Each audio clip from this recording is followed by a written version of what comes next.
全民藏身处求生，每人随机绑定一处藏身处，升级藏身处抵御天灾以及掠夺者的袭击。我刚睁开眼，发现自己竟然躺在一处满是污水和老鼠的下水道里。检测到离玩家最近的建筑物下水道，成功绑定为藏身处。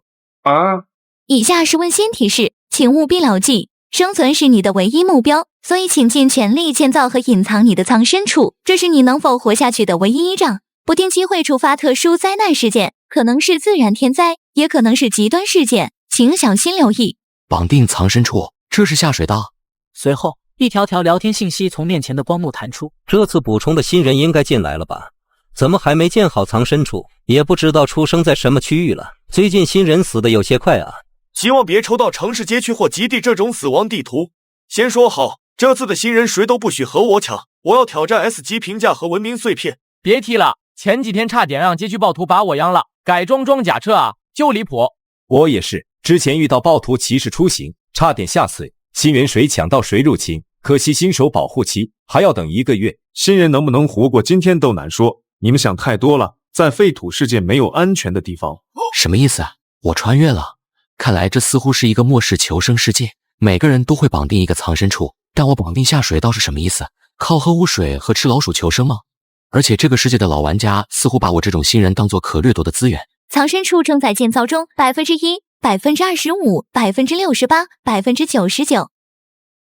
恭喜你，藏身处建造完成，请尽快确定藏身处名称，以开启藏身处排行榜。13直接选用了自己一直以来的游戏昵称于渊。恭喜你，于渊藏身处加入排行榜，目前名次为1万名，奖励100生存点。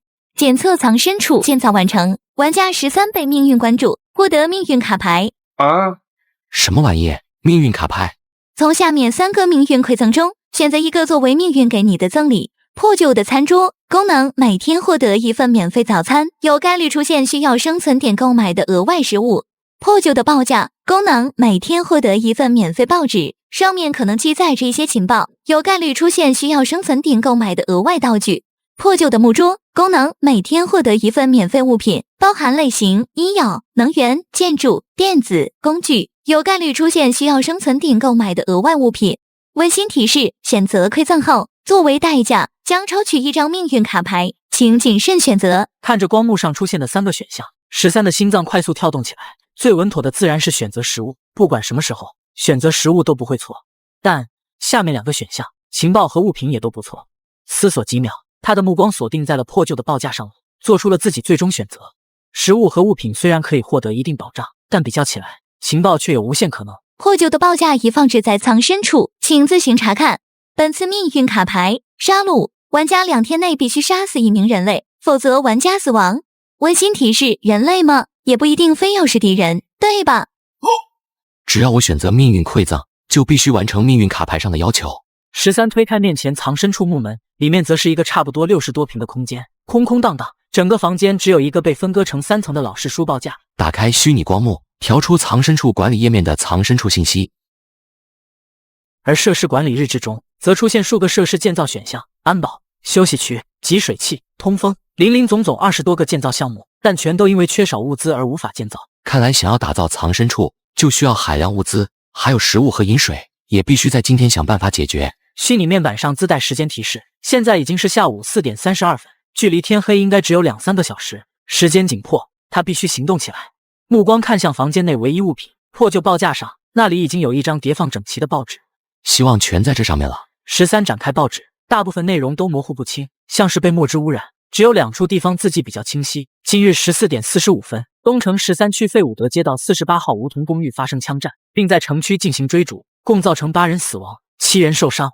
经调查，梧桐公寓是暴徒监狱设立在东城13区的监控哨所，被黑盾警察署突袭摧毁，缴获所有物资，并在401、402房间门口放置了半雷陷阱，但仍有少量物资遗漏在408、503、506房间。公寓被附近流民标记，他们会在深夜后进入探索。看着报纸上出现的信息，13深吸口气，压制住了心中的激动。少量物资遗漏在408、503、506房间，并被城市流民标记。晚上7点35分，天空刚刚擦黑，一处牙医诊所附近的街道，某个下水道口，13小心将井盖托起，观察着外面的情况，继续耐心等待10几分钟。太阳彻底落下，黑暗将城市完全笼罩。13麻利地爬出下水道，将井盖小心虚掩上，一路查看路牌和确认方向，走走停停，速度也不慢。半个多小时后，13趴在街边绿化带中，利用半人高的灌木掩盖自己身形，看着几米外的那辆被炸毁的改装战车，知道这里就是梧桐公寓了。地面到处都是爆炸和战斗的痕迹，靠近地面还能闻到没有消散的硝烟味。13他并没有着急出去，反而将身体压得更低，一动不动。他不清楚刘明什么时候过来，也不清楚到底有几个人，甚至不知道会不会已经有人在暗中观察这边。几分钟后，天空残月重新被乌云遮挡，街道再次被黑暗笼罩，可是距离大幅缩短。就是现在13在黑暗降临瞬间，没发出什么声响，人已经爬了起来，猫着腰，压着步子向梧桐公寓快步摸去。直到钻进公寓大门背靠墙内，他才注意到自己的心脏在疯狂跳动，仿佛要爆炸一般。随着情绪逐渐平复，13不敢在这里过多耽搁。刘明到来前的每一秒都很珍贵。摸黑在1楼找到向上的楼梯，这里已经远离公寓外围。结果13刚来到1楼到2楼的楼梯转角，脚下就被什么东西绊了一下，差点摔倒在地。这时哪里还顾得上其他，立刻查看情况。当看清脚下情况后，13倒吸口凉气，身体下意识向后退去。卧槽！看到2具尸体倒在地上，身上全是弹孔，鲜血流了一地。不过下一刻，13目光一滞，瞳孔骤缩，目光锁定在尸体下面。尸体下面好像压着什么东西，快步上前，将尸体推开，露出下面掩盖的东西，居然一把短刀。虽然刀身被血渍浸染，但13根本不嫌弃，将血渍在尸体上简单擦拭就拿在手里。这是狗腿刀，简单挥舞2下，相当顺手。刀背处额外增加了配重块，可以让挥砍威力更大。总算有防身武器了，我这算不算垃圾老舔包？13对死人确实充满恐惧，但要是说舔包，那就太熟悉了。再看那2具尸体的眼神，哪里还有一丝恐惧，分明只有对物资的渴望。不再犹豫，也顾不上血污，直接在尸体上搜索起来物资。2分钟后，13看着脚下物资笑了，打火机1个，被压碎的方便面1包，万宝路香烟7根，士力架1根，还有一个完好的头灯。将头灯戴在头上，打开开关，发出的光亮照亮了四周。枪支弹药并没有找到，可能已经被黑盾警察署的人带走。即便如此，这些收获也让13相当满意，起码食物有了。将尸体恢复到了之前的样子，再把鞋底血迹清理干净后，这才向楼上走去。报纸说这次冲突总共死了8个人，在公寓门口并没见到尸体，那剩下的尸体很可能就在大楼当中。对此13倒是没什么执念，他的目的地只有那3间物资房，至于尸体，一切随缘。他必须加快速度，安全带回物资比什么都重要。走到3楼的时候，13拿出一块从尸体上撕下的染血白包裹住头灯后，灯光不再明亮和聚光，而是变得分散和微弱，只能看清1米以内的状况，但被人发现光亮的几率也大大减少。走上4楼，这里显然经历过惨烈战斗，墙壁全是弹孔和爆炸的痕迹，还能看到几处用沙袋垒砌的防御工事墙。楼道漆黑一片，静静聆听2分钟，没听到任何动静，13才小心走进4楼。楼道当中散落着3具暴徒尸体，身体都已经被打得不成人形，舔包是不可能了。地上扔着2把长枪，看模样应该是 AK74U， 只是枪身都被打得变形，弹匣也全部打空。13检查了一下，只有1根弹簧还有回收价值，顺手装进口袋。目光扫过，到处都是血迹和弹孔，破碎的玻璃渣子、碎屑、易拉罐和玻璃碴子被13推到楼梯口附近，做了一个简易警戒陷阱，有人过来只要踩到玻璃碴或踢到易拉罐就能听到。随后顺着门牌号寻找起了408房间，在经过401、402房间时，13专门留意了一下半雷的位置，在房门处果然看到2根晶莹丝线，丝线连接着一颗手雷放置在门后，如果不小心踩，恐怕不会有丝毫反应的机会，就会被炸成碎片。他倒是想将这2枚手雷取下，但最后还是放弃了，太危险了。算了，还是先去物资房吧，安全第一。很快找到408房间，13眉头却微微皱起。房间内凌乱，防盗门上全都是弹孔，还有一个染血的脚印，显然也经历了一场惨烈战斗，哪里能看出这是物资房？情报应该不会出错，那物资应该是被藏在房间的某个地方了。想到这里，13快速在房间内寻找起来，衣柜里没有，床底没有，卫生间也没有。房间并不大，将所有可能藏东西的地方都找一遍后，13的心情有些烦躁。怎么可能没有？他仍旧不死心的在房间扫视，直到他的目光无意间落在一个地方，先是愣了一下，随后眼眸放光，果然在这里。梧桐公寓408房间内，卫生间吊顶铝扣板被13掀开，掉下一个双肩背包。打开检查，13能感觉到心跳加速，一把合金折叠手弩，还有一个弩箭专用收纳袋，里面有10根完好的合金弩箭，牛肉罐头5个，矿泉水3瓶，金羊毛香烟2包，巧克力4个，多功能工具钳1个。有远程武器了。虽然很想现在就填装弩箭，但13并没有使用过手弩，最后还是将其他放回背包。不熟悉的武器，在有选择的情况下，尽量不要使用。13非常明白这一点。物资已经找到，408已经没有价值。之前舔包找到的物资一起塞进背包，随后补充了一下食物和水分。13露出满足的神色，看了下时间，已经晚上9点10分。在这停留时间越长，遇到流民的机会就更大。不再磨蹭，将双肩包背在身后，一手紧握狗腿刀，一手拿着头灯照亮地面，离开房间。有了收获，13反而越加谨慎和小心起来，压着脚步来到5楼。除了在楼梯口有一具尸体外，这里并没有多少战斗的痕迹。原本13对这具尸体并没有抱什么希望，结果却大大出乎他的预料。在大腿两侧的口袋中，居然找到了一把螺丝刀和一个自封袋。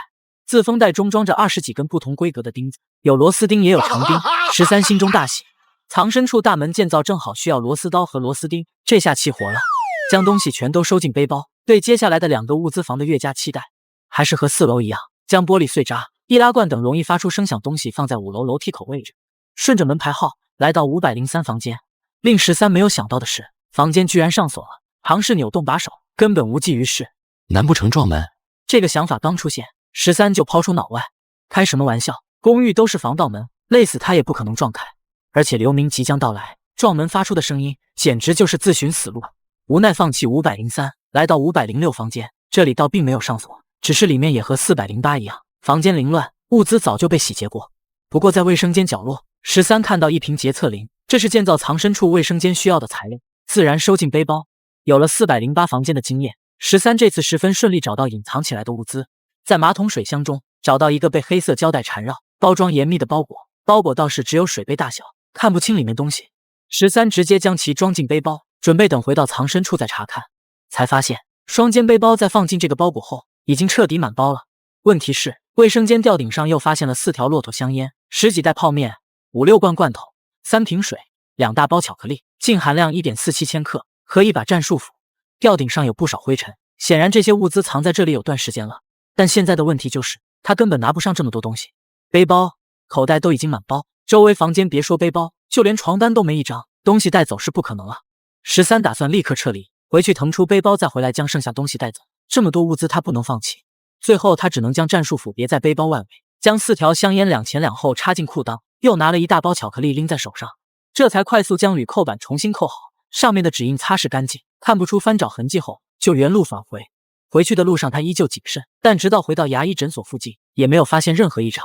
麻利地钻进下水道，头灯开到最大，轻车熟路下，不到20分钟就返回了藏身。就在13心情愉悦地推开藏身处木门，拎着背包走进藏身处的一刹那，隐藏条件触发，进入废土首日带回物资价值10000生存点，武器2件，伤势轻伤，藏身处位于地下建筑。满足条件，开启城市阴影称号路线，奖励生存点加1000，获得称号街区老鼠，品质优秀，效果听力加15，嗅觉加10，身处黑暗环境时获得微光视觉，可通过皮肤绒毛略微感知3米范围内的空气流动。成就达成，崛起之路，稀有，获得成就点100点。与藏身处排行榜信息发生变更，开启综合评估，初始物资、藏身处设施数量、区域影响、风险对抗系数、发展潜力、成就加成、称号稀缺性。当前藏身处排名已更新9859名。触发隐藏条件。13眼前一亮，打开虚拟光幕，就看到排行榜上自己的排名像坐火箭一般，从最后1名爬到了现在的9859名的位置。上升了，排名上升141名。称号路线，意思有很多路线吗？自己只是刚刚开启称号路线，以及100点成就点，排名就提升了141名。那排名更加靠前的人，又获得了什么样的称号？想来也是，通过之前聊天频道的对话，不难看出玩家之间是存在竞争，甚至说敌对关系的。等到新手保护期结束，恐怕最想杀死他的就是那些心怀不轨的幸存者玩家了。而就在13因为开启的称号路线陷入思索时，聊天频道却因此掀起来一丝波澜。卧槽，是我看错了，于渊藏身处不是几个小时前进入废土的新人吗？怎么会排名突然跃升了141名？确定这是新人，不会是大佬吧？只过去几个小时排名就升到9859名了，我都才9914名啊！有点意思。于渊藏身处，你是开发出什么稀有路线了吗？和大家分享一下呗。对呀，于渊藏身处，大佬分享一下经验。如果找到稀有图纸、装备、道具，诚心求购鱼渊藏深处，通求，这鬼地方我快坚持不下去了。如果有武器或者适合挖掘用的工具，诚心求购。鱼渊藏深处，求食物和饮水，我快要死了，救救我，救救我！鱼渊藏深处，别相信苔藓小屋藏深处，他就是一个骗子，专门骗新人的。路径藏深处，购东西，厄日尼玛。几分钟后，光幕关闭，那些准备1个月后将他当作狩猎目标的老玩家们，必然会因为这次的变故，对他产生更加浓厚的兴趣和欲望。搞清楚鱼渊藏深处为什么会排名大幅提升，是他们的首要目的。随后就是掠夺鱼渊藏深处的所有机缘物资后，杀死他，这是必然的结果。13目光看向别在大腿的狗腿刀，眼中闪过狠厉决绝之色。晚上10点53分，13很快再次来到梧桐公寓附近，这次他只带了双肩背包、狗腿刀、合金折叠手柄以及头灯。经过1晚上的使用，头灯的电量也开始告急，虽然还能发亮，但也变得昏暗起来。希望尽快找到替代光源吧，哪怕电池也好。而就在他准备靠近梧桐公寓大门时，一声微弱的哈欠声让13的心咯噔跳了一下。有人藏在公寓大门里面。距离他离开也才过去不到1个小时，这个人是什么时候过来的？还有没有同伴？这些都未可知。但对方躲藏在公寓大门附近，而不去寻找物资，要么是等待同伴，要么就是伏击敌人。13躲藏起来，决定先静观其变。没过几分钟，他果然听到远处传来2道微不可察的脚步声，脚步快速逼近。钥匙，彪哥，我在这里。怎么样？这边没什么动静吧？嗨，连个鬼影都没有，黑灯瞎火，你们怎么这么久才来？妈的，我让猴子盯着这里，结果他却给我睡觉，差点找不到他。彪哥，黑不溜秋的哪里能看见什么东西？再说这白天死了那么多人，除了咱们谁敢来这里？懒得说你，我问你，到底有没有看到人进去？这天黑以后确实看不清这边，但天黑之前我一直盯着，别说人了，连只猫都没进去过。行吧，一会都机灵点，下午混战那么激烈，一定有警察署那群家伙没带走的物资，如果能找到遗漏的枪和子弹，我们就发了。还是老样子，要是你去找带锁的房间，我和猴子检查其他地方，从下往上搜索，抓紧时间。要是再有其他人来，别犹豫，直接下死手，等回去刚抓到的那个娘们，让你们玩得尽兴。那娘们太骚，尤其是眼角那颗泪痣，根本停不下来。什么时候将前天看到的那个女人也搞到手就好了，那身材太顶了。对，咱们找找她藏身的地方，嘿嘿。伴随猥琐轻笑，3人进入公寓大楼，脚步渐远，13这才长舒口气，心中庆幸无比。之前果然有人盯梢这里，幸亏够谨慎，这也是个机会。他们并不知道哪里有物资，只能扫牢。我必须抢在他们前面，将506房间的物资带走。又听了10几秒，确定3人已经开始搜索，这才进入梧桐公寓。听力强化下，刘明虽然已经十分小心，但听到13耳中声音却清晰可闻。他也趁机进入楼梯，向5楼走去，顺利来到506房间，再次钻进卫生间，将之前遗留的物资塞进背包，就准备离开。只是他刚走到楼梯后，一道脚步声却从楼下传来，最后走进了3楼。这么快？他们不是从1楼开始搜索吗？怎么这么快就到3楼了？13一愣，他很快反应过来，这是那个叫做钥匙的家伙，他的任务是寻找上锁的房间，这是一个开锁师傅啊。等等，上锁的房间，开锁师傅。13回头看向503房间，数个念头在脑海闪过，有了决定，或许有机会，当即转身回去，来到504房间，将背包藏好后，手握狗腿刀躲在门后。没过多久，脚步声在5楼响起，脚步忽走忽停，时不时响起手电筒开关按动的声音，应该是对方在寻找上锁的房间。很快，暗淡的灯光扫过大门敞开的504房间，最后停在503房间那扇上锁的防盗门上。楼道也响起钥匙的声音。这里还有一个。钥匙掏出开锁工具，蹲在503门前，扭动起来。只是13却已经悄无声息来到他的身后。几秒后，随着咔嚓声响起，那扇封闭503房间的防盗门自动弹开，钥匙眼底露出喜色。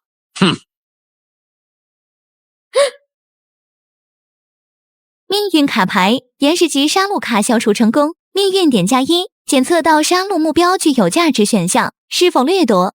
需消耗1命运点。掠夺。13看着脚下尸体，他的面前出现3个血红色的选项：1. 技能偷窃优秀；2. 技能攀岩普通；3. 技能开锁普通。掠夺选项3。命运点到1，获得技能开锁普通。杀戮卡居然还有这种效果。但看到脚下尸体以及打开的房门后，迅速将这份喜悦压下。13将尸体拖进503房间，左右警惕地扫视楼道后，关上了大门。梧桐公寓503房间和其他房间大同小异，30多平方米的单间，带一个独立卫生间和阳台。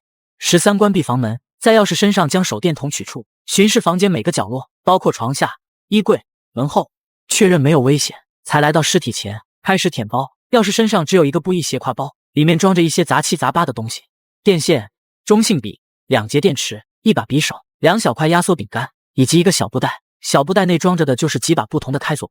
舔包完毕，13的注意力放在房间当中，与其他房间相比，还算干净整洁，但也能看出仓皇逃离的痕迹。而且房间主人应该是个单身男性。卫生间的洗漱用品屈指可数：洗发水、沐浴露、洁面乳、男士面膜、牙膏、牙刷散落在洗脸池上。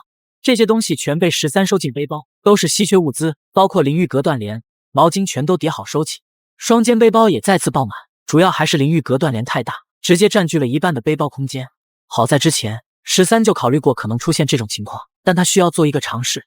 打开虚拟光幕特殊页面，锁定废土淘淘洞页面，这是他下午研究虚拟光幕时发现的功能，类似于跳蚤市场，玩家之间可以进行交易。是否花费1000点生存点加入废土淘淘洞？13眉头微皱，这就是他之前为什么没有加入的原因。虽然心中不舍，但13还是选择确认，迟早都要开，早开早享受。恭喜于元藏身处加入废土淘淘洞，现在你可以与其他玩家进行交易了。将淋浴隔断帘上架，13并不清楚隔断帘的具体价格，现在也没时间查询，直接标注2000生存点，这个价格在他看来已经是天价。如果真有人愿意花2000生存点购买，他乐于成交，即便没人交易，对他也无所谓，只要能腾出背包空间就行。上架成功，最长上架时间为12小时，请注意交易时间，每超11小时将会收取交易价格的 5% 作为保管费用，如不够1小时，按1小时收取。居然成啊！淘淘洞虽然加入条件高到离谱，但也算物有所值。再次看向背包，发现剩下的物资要么体积小没必要上架，要么就是香烟、巧克力这种废土硬通货。这些东西13不会轻易出手，哪怕虚标价格也不行。最后还是将那几瓶体积较大的洗漱用品标注了500生存点件的价格，全部上架。还是那句话，卖了不亏，没卖他就自己用。最后又检查了卫生间的吊顶和水箱，并没有发现隐藏物资，这才作罢。503房间布局相当简单，一张床，一个床头柜，一个衣柜，一张写字台。唯一值得关注的，可能就是墙角放置的那个铁皮柜，居然有3个上锁抽屉。13先将床上用品、床垫全都打包上架到废土淘淘洞，原本准备将那张床也一起上架，却提示无法进行操作，搬空计划失败，撇嘴只能作罢。衣柜里面只剩一件短袖和长外套，13也不嫌弃，他现在急缺换洗衣物，身上这套衣服一天下来已经全是污渍和血迹。衣服塞进背包，来到写字台，写字台有3个抽屉和一个单门柜，打开单门柜，却看到一包意想不到的好东西，大半袋微微豆奶粉，大致看了一下还有20多小袋，这对13来说简直就是馈赠啊！豆奶不仅含有高热量，甚至蛋白质和脂肪含量也不少，绝对是废土世界绝佳营养品。尤其是豆奶粉的味道，在这废土世界简直就是美味。这种好东西13绝对不会上架，全部塞进背包。写字台抽屉里看到几本书籍和笔记，简单翻了一下，也都上架了。有时间可以读一下，或许里面有什么有用的信息也说不定。只是在将写字台上那盏台灯上架后，废土淘淘洞却突然发出提示：当前上架数量已满。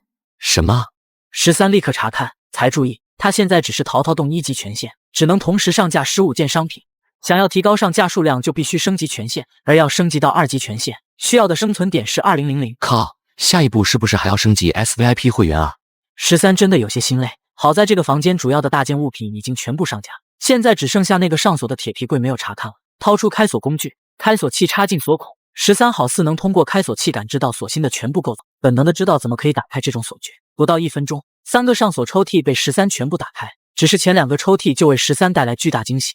第一个抽屉，手摇式照明收音机乘1，防风蜡烛乘2，电池乘2，活扳手乘1。第2个抽屉，车载急救包乘1。有了这2样东西，它在废土的存活率将大大提高，尤其是车载急救包的出现，让它拥有了一定程度的风险应对能力。他也快速打开第3个抽屉，另外2个流民不知道什么时候就会过，时间紧急。只是13刚触碰到抽屉里的东西，突如其来的提示音就让他精神一振。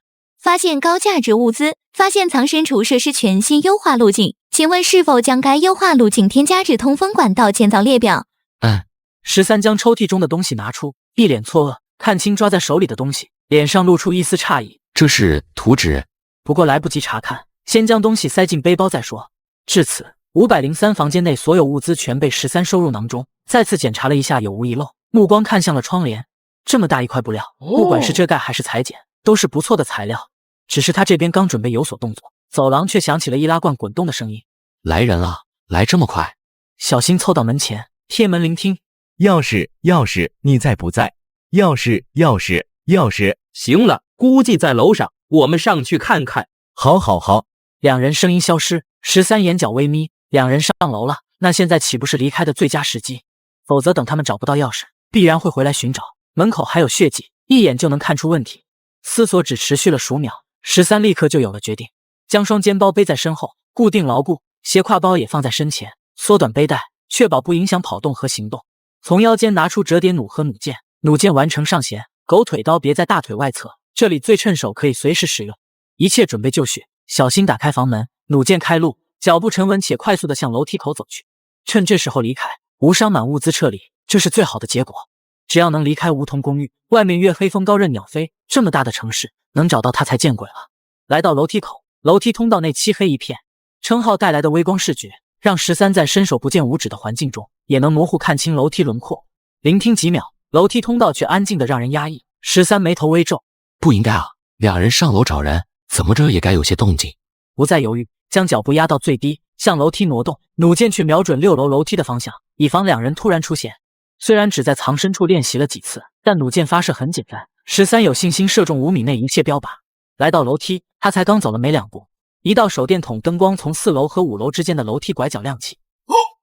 彪哥，这狗东西果然出来了，弄它！在猴子发出惊呼的瞬间，13原本对准楼上的折叠手弩，立刻调转方向，对楼下。糟糕！没有给他任何反应的机会，弩箭已经穿透猴子咽喉，鲜血迸射。猴子捂着自己脖子，难以置信地看着13倒在地下。13却在射出弩箭瞬间，手弩交至左手，右手已经握紧狗腿刀，看向6楼方向。但当13看清彪哥手里拿着的武器时，瞳孔骤然收缩，头皮发麻。来不及多想，见了鬼一般，转身就向楼下跳去，没有一丝犹豫。人还在空中，13就感觉后背传来一股巨力，让他跳下楼梯时都一个踉跄，差点摔倒。但他根本不敢停留，手脚并用，连滚带爬的向下跑去。连续的枪声在楼道回响。丢你老莫啊，居然有枪，不讲武德。好在13反应迅速，对猴子下手也很果断，这才给自己争取到了一丝活命的机会。虽然后背好像中了一枪，但并没有感到疼痛，应该没事。身后已经传来彪哥愤怒的嘶吼和跑动追击而来的声音，距离不远，最多不到10米。不行，不能将后背留给彪哥，风险系数太高，怎么办？13跳下楼梯，来到4楼。而就在这时，身后传来彪哥跳跃的声音，来不及多想，13调转方向就冲进了4楼楼道。2颗子弹擦着他的身体，打在墙壁上，他都能感受到飞溅的碎屑。马德，看你往哪跑！身后传来彪哥气急败坏的声音。要是和猴子的死亡让他已经失去理智，失去2个帮手，在这废土世界简直就是一场噩梦。但最让彪哥在意的，还是刚才短暂照面时那人身后的背包，鼓鼓囊囊，一看里面就全是物资。一想到那一背包的物资，彪哥就有些迫不及待，当即紧追了下去。那人居然躲进了一个房间，没有犹豫，立刻追了进去，却见那人直接飞扑向阳台，钻进墙壁后面，抱头捂耳全身。刚察觉到有些不对，脚下就传来一道微不可察的声音，这是弹簧弹出的声音。当他顺着声音传来的方向看清墙角那颗拳头大小的东西时，瞳孔瞬间放大，目露惊骇。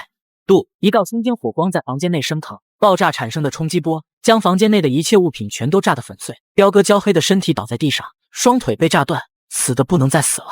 13看着房间内狼藉场景，他心中也一阵后怕。幸亏公寓房间和阳台之间有一堵矮墙作为隔离，否则他也要拒了。看着房间内的火光，13知道这里不能久待，必须马上离开。刚才的动静太大了，不管是枪声还是爆炸声，必然会吸引很多人的注意。从地上捡起手弩，弩箭上弦，狗腿刀拿在手里，越过燃烧的木屑窗帘，就看到彪哥那焦黑的尸体。手枪掉落在一旁，顾不上细看，先将手枪别在腰间，快速在彪哥身上寻找几下，也不看什么东西，有一个算一个全都塞进口袋。烟雾越来越浓，最后就是彪哥身后的背包，背包居然只是半满，而且叮叮当当的，估计也没什么好货。13也不嫌弃，不再磨蹭，将东西收好就向楼下跑去。狗腿刀别回大腿外侧，左手提着背包，右手拿着上弦的弩箭，来到公寓1楼。结果就在他刚准备离开楼梯通道，身上绒毛突然竖立，感知到右前方空气流动加快，来不及多想，脚跟猛蹬，身体急停后倾，脑袋后仰，下颌微收。也就这时，一道寒光紧随而来，寒光险之又险的从头颅掠过，削落13的几根头发。但对方反应也相当迅速，察觉第一刀砍空后，显然不想放弃机会，手腕反转，刀锋回拉劈向13脖，攻势迅猛如电。如果被这一刀劈中，非死即伤。只是13已经做出反应，手中背包重重向袭击者面部砸去，成功阻拦了对方攻势。而他右手紧握的手弩也已经抬起，就要发射弩箭。只是对方相当谨慎小心，一击落空，没有丝毫迟疑，果然后撤，再次融入黑暗当中，根本没有给13反击的机会。麻烦了。13额头渗出丝丝冷汗，他被堵在1楼通道了。这种谨慎的敌人是比彪哥更加难缠的角色，他们不会轻易让自己陷入危险境地，就靠他手里的弩箭，很难一击必杀。好在对方应该是一个人，否则不会这么小心。现在需要做的不是战斗，而是尽快离开这里。灯光照亮楼道，映照出垭口墙壁后面的半张脸来。13深吸口气，对方果然谨慎，之前丢出去的背包被对方抓在手里，挡住了他眼睛以下的位置，身体则全部缩在墙后。对方的目光第一时间锁定手弩上，随后在13身上游走，重点放在腰间、大腿外侧等地方。察觉到对方的目光，他在找什么？不会是手枪吧？难怪这么谨慎。朋友，我们在这里僵持，对谁都没有好处。这些物资我也拿不下，那个背包里的东西你带走，就当见面礼，如何？当然。13晃动了一下手中弩箭。当然，如果你要战斗，我也奉陪。这种距离，弩箭虽然大概率无法杀死你，但箭头专门被粪便污染过，只要被射中，就算你能找到抗生素，也绝对不好受。如果没有抗生素，那就等死吧。所以你觉得呢？是拿上那包物资离开，还是冒着感染的风险与我战斗，最后便宜其他人？可以，不过我需要那个。13微愣，看向脚下，这才注意胸前那个布艺斜挎包，不知道什么时候被划出了一道小缺口，2包维维豆奶粉掉落在地上，是被刚才树劈划开的。只是对方的需求让13诧异，豆奶粉虽然还不错，营养价值高，但为什么对方会专门索要这个东西？直到他的目光在对方手腕处停了下来。粉红色头绳。哦，好，可以。不过豆奶粉我最多给你10包，我也很需要它。可以。达成交易，10包豆奶粉被13小心放在地上。你将路让开，只要我离开，这些东西都是你的。对方微微点头，身体向后退去，一直保持身体隐藏状态。13也将手弩向下倾斜，有反击能力，却又不会让对方觉得威胁。两人一前一后移动，几秒后，13已经离开楼梯通道，不远处就是公寓大门，对方也躲在了一面墙壁后面。可惜太谨慎了，没机会干掉他。回去的路相对顺利，也就在他刚打开下水道井盖，随着雷声在天空炸下，一滴雨水落在他的胳膊上，让他眉头轻皱，但也顾不上其他，立刻钻进下水道，将井盖盖好，躲在5米外阴影中，等待5分钟确定没有尾巴，这才收起手弩，向藏身处走去。身上被雨水淋到的地方发出轻微刺痛，打开手电筒一看，皮肤微红，还真是酸雨，这个环境还真够恶劣的。13推开藏身处木门，随着背包卸下，点燃防风蜡烛，将藏身处照亮。瘫软在地才发现身体肌肉都传来一阵酸痛，不过看着地上的物资和2个满背包，13却觉得一切都值得。打开虚拟光幕，在他成功脱离梧桐公寓瞬间，耳边曾响起一道提示信息，但当时他根本没时间查看。他很好奇是什么提示信息，难道排名又提升了？心中猜测着。当看清光幕上的信息内容时，13眼眸不由亮起一道光芒。检测到玩家通过交涉完成一场谈判，解除危机并安全撤离，领悟优秀级技能说服，奖励200生存点。技能效果被动，在与人交涉、谈判、沟通时，更容易察觉对方心理变化和语言漏洞，对方接受己方观点的概率提高30%。还可以这样。领悟新技能还是一个被动技能，又获得200生存点奖励，让13心情大好，将上架在淘淘洞上的物资全部下架。床垫直接放在地上，床上用品一扔，起码有个休息的地方了。强打起精神，开始整理今天的收获。其中最有价值的物资只有手摇照明收音机、车载急救包、香烟以及彪哥的那把手枪，但要说最感兴趣的无疑是那把手枪。科尔特 M1911A1 类型手枪，射击模式单发，有效射程50米，弹药口径45 ACP， 弹匣容量7发。13检视弹匣和枪膛，结果子弹只剩1发，已经进入枪膛。又从口袋中找出当时在彪哥身上摸到的那几样东西，其中就有一小袋45 CP 子弹，数量不多，只有5发。将这5发子弹加上之前退弹的1发全部塞进弹匣，看着手里武器，13眼中满是欣喜。手枪放在一旁，看向了剩下物资。首先就是那个从铁皮柜找到的高价值物资，从背包将图纸取出，虚拟光幕居然出现这件物品的相关信息。论被动式地热通风管道对地下建筑、节能建筑的应用，品质稀有，可优化藏深处通风管道结构，自动调节室内气温，耗能近乎为0。加装辅助设备可拥有防尘、防异味、防倒灌、湿度控制、极端天气应对效果。功能：地下藏深处室温恒定在10到15度左右。加装辅助设备后，可进行室温调节。这个图纸效果不错啊！自动调节室内气温，耗能近乎0，这不相当于天然空调吗？再加上后面那些效果，简直就是地下藏深处最完美的通风。发现藏深处设施全新优化路径，请问是否将该优化路径添加至通风管道建造列表？优化，必须优化。13一刻也不想等待，当即选择添加优化路径，手中图纸微微一闪，就消失不见。藏深处通风管道优化路径已添加，请自行查看。果然，地热通风管道已经出现在建造列表，只是令13有些尴尬的却是，想要建造地热通风管道，必须完成3级通风的建造，才可以继续优化升级。但他连最基础的单管道通风口都还没建造，得到的技术过于先进，暂时无法使用。不过这也让13有了干劲，就将这个地热通风管道当作短期目标吧。最后他面前只剩3样让13拿不定的东西，一个钱包，一个酒店门卡，一把10公分长的钥匙。3样东西都是从彪哥身上搜出来的。翻看门卡，卡面已经摸得看不清名称，只能模糊看到某某大酒店的字样，以及一个类似紫荆花一样的标志，背面却还能看清房间号码0813房间。那把钥匙显然也不是常规的房门钥匙。思索一下，13将这2样东西收好，拿起那个钱包。这是一个女士钱包，里面有一张全家福，但照片上的男人并不是彪哥这个丑比，而是一个30多岁、相当俊朗的男人。嚯，这不知道是从哪个倒霉蛋那里抢来的钱包吧？13饶有兴致翻看钱包，钱包很干净，里面还有一张折叠整齐的水费账单和几张13没见过的纸币。接下来就是升级藏深处设施，升级藏深处大门的物资。他现在需要3单位木材和2个荷叶，螺丝刀和螺丝钉已经够了。建造休息区还需要一个瑜伽垫，打火机和旧布也已经凑齐。卫生间的话，还差一个水桶，毛巾已经找到。将建造物资需要的设施汇总后，打开淘淘洞页面搜索，只是很快他就骂娘了。靠，一个水桶售价200生存点，瑜伽垫500生存点，疯了吧？他现在满打满算也才300生存点，只够买个水桶。不过看着今晚收获的海量物资，嘴角勾起弧度。淘淘洞的交易方式可不止生存点交易，还能以物易物交易啊！13当即开始操作起来，将今晚搞到的香烟全部上架到了淘淘洞。没过多久，聊天频道内开始了疯狂刷屏。卧槽，哪位大佬上架那么多香烟？雪茄葬深处，大佬是你吗？怎么是物资交易啊？我用生存点换行布。雪茄大佬提前放卷烟了，不是还有2天吗？烟瘾早就犯了，我去瞅瞅。我去看了，这次上架的都是精品香烟，不是雪茄大佬的手缩烟卷。淘淘洞刚才不是有个水桶在卖吗？怎么下架了？兄弟，高价收啊！精品香烟一般只有城市才能找到吧？难道是哪位城市区域的大佬出手了？恐不如斯，我这正好有个废弃服务站，这就去拆荷叶。一时间，整个聊天频道都被突然上架的香烟带动了起来。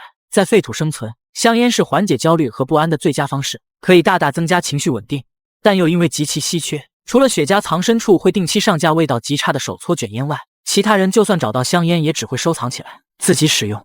某个山脉地区，雪茄藏深处内，小指粗细的卷烟被点燃，送进一个男人嘴里，缓缓喷出的烟雾将其面部逐渐笼罩。他静静看着聊天频道内的刷屏信息，眼底闪过一丝不屑。精品香烟，切，估计是哪个幸运的家伙从犄角旮旯翻腾出几根香烟，就迫不及待交换物资了。只要这片野生烟草不出问题，烟草就是我的独有资源。城市如果那么容易生存，那么多排名前列的家伙就不会一个一个信心膨胀后消失了，都是蠢货。城市物资再丰富，也得有命花才行。废土生存到最后，拼的还是资源，尤其是垄断性可再生资源。只要拥有这些，自然有源源不断的物资供你挑选。作为前烟草公司高管，严卷进入废土没多久就发现了这片野生烟草后，就在这里建立起了藏身处，而他的选择也无比正确。那些野生烟草经过他简单晒干、切丝、卷制，利用淘淘洞匿名交易的便利，在高排名玩家的注视下，顺利获得第一桶金，从而开启了自己滚雪球一般的发育。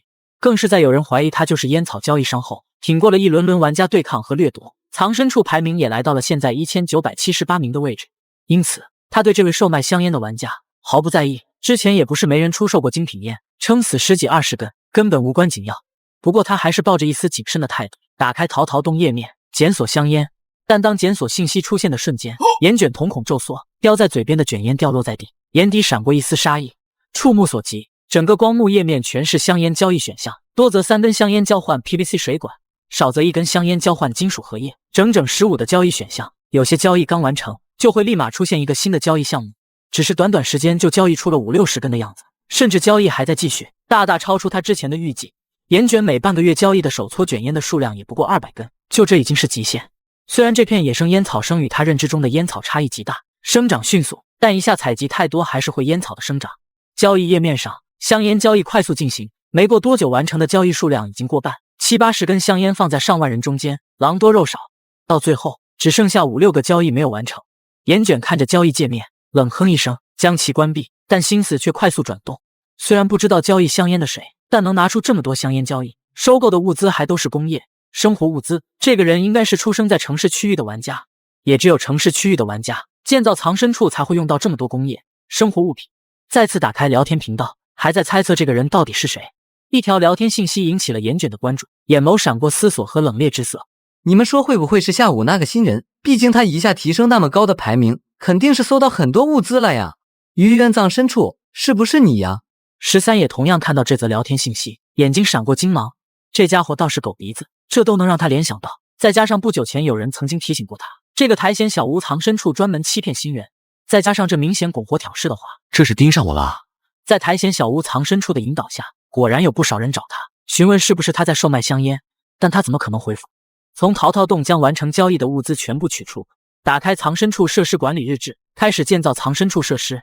安保破旧大门，建造材料木材10单位，螺丝刀1，螺丝钉15，荷叶2。建造要求藏身处，建造时间10分钟，满足建造条件，是否开始建造？是。随着13确认选择，物资中木材、螺丝刀、螺丝钉、荷叶消失，藏身处大门再次笼罩绿色光幕，空间变得扭曲，时间好似加速无数倍。10分钟后，当光幕消失，安保1级破旧大门，功能安全等级+1，评价总算有个像样的大门了，但你确定不需要加个门锁？就这一个连门锁都没有的大门，确实谈不上安全。随后13分别将休息区1级地铺、卫生间1级洗漱区完成建造。地铺的效果是舒适等级+1，每小时额外恢复5%的体力，身体机能恢复速度5%，样子也确实是地铺，就是在地上铺上了瑜伽垫而已。但13经过尝试发现，躺在瑜伽垫上，肌肉酸痛能感觉到稍微减轻一些，就连之前战斗时留下的擦伤也传来酥麻感，而这是他躺在床垫上无法感受到的效果。在地铺休息绝对是他的最优选择。卫生间1级洗漱区则更加简陋，建造洗漱区的材料就是下水地漏、PVC 管道、水泥。因此建造完后，根本就是一个1平方米见方的水泥地面，地面中央略微凹陷，那里也正是下水地漏的所在位置。洗漱区一角则是放着那个交易来的红色水桶，看得13眼角直抽，这是纯洗漱区啊，连水龙头都没有，想要洗漱就只能自己搞水。好在还给提供了一个下水道，总不至于洗漱一下将藏身处给淹了。不过上厕所是不可能了，暂时只能先去外面解决了。卫生间等级必须尽快提升了。不过卫生间1级洗漱区功能效果却相当不错。卫生等级+1，舒适等级+1，减少生病概率10%，减少伤口感染概率5%，减少精神失控风险5%。这或许是对保持卫生的 buff 加成，身体保持清洁也确实对精神稳定有一定效果。随着安保休息区卫生间全都来到1级，通风集水器照明也相继解锁。通风1级，单管道通风需要 PVC 管道、密封胶、车载空调排风扇。集水器1级，水龙头需要不锈钢水管、水龙头、管道密封胶带。与前2个设施项目1级照明就朴素很多，直接将13看笑了。照明1级，蜡烛需要蜡烛成1，而恰好13现在手里就有一个防风蜡烛，直接选择建造照明1级蜡烛。这次只用了5秒就建造完成，也显示出设施功能信息：舒适等级+1，蜡烛消耗速度负40%，光照范围20%，亮度10%。至于通风和集水器的建造，就只能等材料收集完成再说了。不过进入废土第1天就完成4个设施的建造，13已经十分满意。从淘淘洞消耗10生存点，购买了1升湖水，简单清洗一下身体后准备休息。13专门查看了一下破旧报价，并没有新的报纸，显然还没有到刷新时间。至于命运卡牌，13打算明天睡醒再抽取，毕竟命运卡牌如果还是和杀戮卡一样有时间限制的话，他休息的这几个小时就会浪费。13将罐头等声响较大的物资放在了安保大门后面，只要有人想要进入藏身处，就会发出声响。躺在地铺瑜伽垫上，手枪上膛放在胸前，狗腿刀放在触手可及的位置，熄灭灯光，他看着黑洞洞的虚空。进入废土第一天就这样过去，明天准备探索的方向，心里已经有了一个大概方向，当然具体情况还要等明天的报纸出来才能真正确定。第二天，13从睡梦中醒来，打开虚拟光幕，时间已经来到早上6点20分。他满打满算也才休息了4个小时而已，不过身体状态确实恢复得不错，肌肉酸痛已经大大减轻。目光看向安保大门，没有任何异常，但当他扫过角落的破旧报架时，眼睛瞬间亮起，3步并作2步向那边走去。报纸更新了，但这并不是13着急的原因。他看到报架上除了报纸外，居然还有一样东西，拿起一看，居然是张地图，狂喜涌上心头。地图绝对是他现在最需要的物品之一，只是细看才发现上面居然灰蒙蒙的，根本看不清任何信息。是否消耗200生存点购买该情报物品？13想起来了，破旧报架除了报纸是免费提供，随机刷新出来的其他物资都需要消耗生存点购买才行。当即选择购买，这时他才注意到自己的生存点在扣除200点后，居然还有230点。这不对啊！他昨天总共获得的生存点不过1300点，加入淘淘洞消耗1000，购买湖水消耗10点，再减去刚刚消耗的200生存点，他应该只剩90点才对。怎么会多出140生存点？但很快他就明白原因出在哪里，因为在6点的时候，他就收到了几条系统信息。恭喜你成功活到新的一天，藏身处生存评估获得140生存点，点击详情。藏身处排名加成奖励评估解铃，今日结算，总计140生存点，请再接再厉。13点击详情，这才知道藏身处每天都会有100点的基础生存点奖励，除此之外，每建造一个1级设施就会增加10生存点。13正好拥有4个1级设施，因此总共获得140生存点奖励。再看手中那张地图，上面信息已经全部显现。看着手中地图，13没有丝毫嫌弃，5年前的地图已经足够。拿上今天刷新的报纸返回休息区，13间地图前后翻看一遍。东城有15个街区，昨天他前往的梧桐公寓是在13街区，顺着地图很快就找到13街区的费伍德大道，也很快找到梧桐公寓和牙医诊所的位置。有这2个地方作为锚点，藏身处所在的大概位置，13也差不多心里有数了，对接下来外出搜寻物资无疑方便很多。将地图小心折叠收好，看向今天报纸，仍旧只有2个位置的字迹较为清晰。街区新闻板块，危险程度中等，暴徒监狱通过在13街区的内应，已经获悉据点被黑盾警察署摧毁，对于这种挑衅行为，决定给予反击，让他们尝尝暴徒监狱的厉害。经本报卧底记者探明，暴徒监狱劫掠队计划于明天傍晚19点30分，在14区金香兰大道与水岸街交汇处的陆地酒店，对巡逻而归的黑盾警察署执法队进行伏击。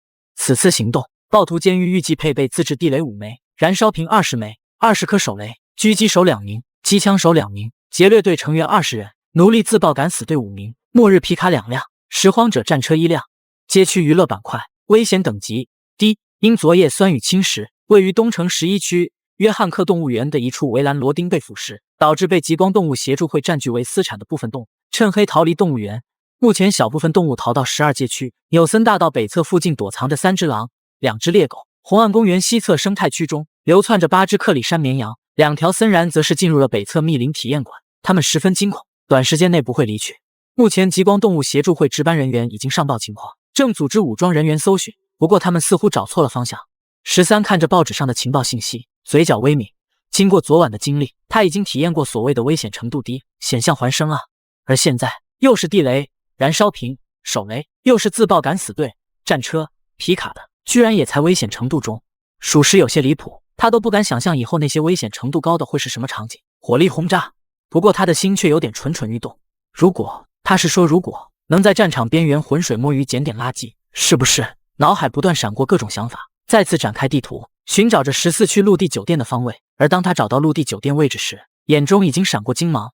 在地图上，13区位于12区和14区中间，12区在北，14区在南。14区陆地酒店所在的金香兰大道，只需要沿着梧桐公寓所在的费伍德大道一路向南，就能顺利抵达。而到了金香兰大道向东直行，就能抵达陆地酒店。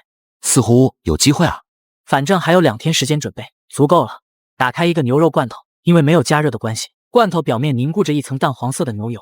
看得13眉头微皱，强忍着油腻，吃下一块带着牛油的牛肉，在嘴里慢慢咀嚼，依靠口腔的温度将牛油融化，香味也开始在口腔蔓延。13的眉头这才缓缓松开，一边品尝嘴里食物，一边打开了聊天频道，准备看看昨晚有没有什么事情发生。结果下一刻，他动作微顿，露出些许错愕后，很快恢复平静，再次吃下一块牛肉，这才继续浏览。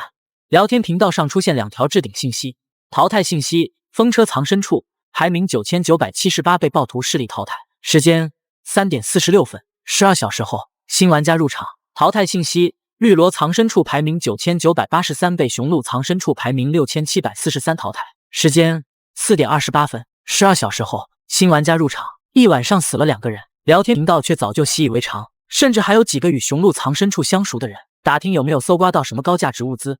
这是一个穷鬼，居然将藏身处建在山顶上，真是服了，白花了我那么多生存点入侵，亏大了。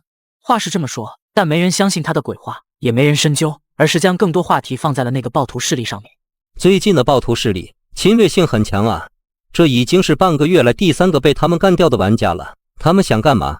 你们所在区域的暴徒怎么说？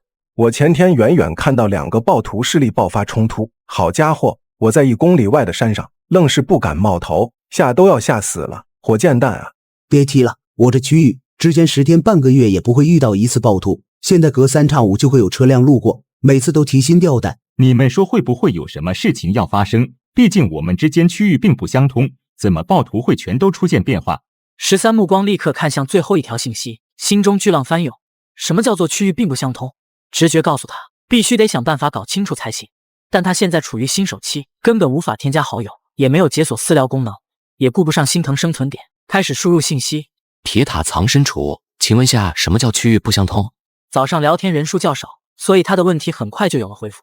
鱼渊藏身处，这不是昨天那个新人大佬吗？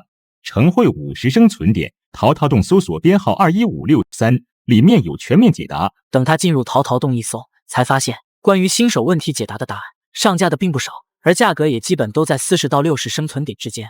直接购买编号21563，拿到手后居然只是一张便签，这张便签也不知道转过几次手，字迹都有些暗淡。将上面信息阅读后，13陷入思索。原来废土玩家虽然在同一聊天频道，但相互隔绝，无法接触。每个玩家的初始区域可以当成自己的独立世界看待，这些世界背景相似，却各有差异，其中就包括世界进程、文明差异、资源差异等等。可以说探索自己所在的独立世界是每个玩家都要做的事情。世界未来发展进程也与玩家对区域的影响息息相关。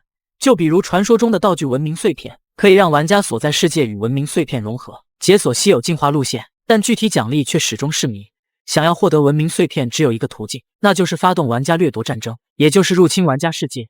只有获得足够高的评价分数，获得战争奖励，就有可能出现文明碎片，当然概率极低就是了。这也是那些高排名玩家喜欢入侵新手玩家的原因。玩家掠夺战争也是目前进入其他玩家区域的唯一方式。原来是这样。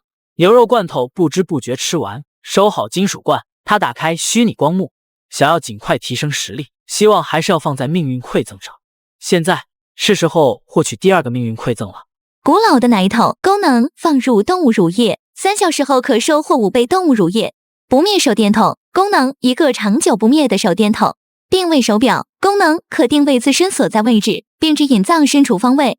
13目光直接锁定在定位手表上，其他2个选项也都很不错，但对13来说就有点不实用了。食物他现在还有，不灭手电筒虽然也很心动，但他现在的照明已经足够，更何况他还有手摇照明灯，之后继续升级照明就会解锁电灯。唯独定位手表还算有点意思。确认选择后，他的手里出现一块黑色哑光手表。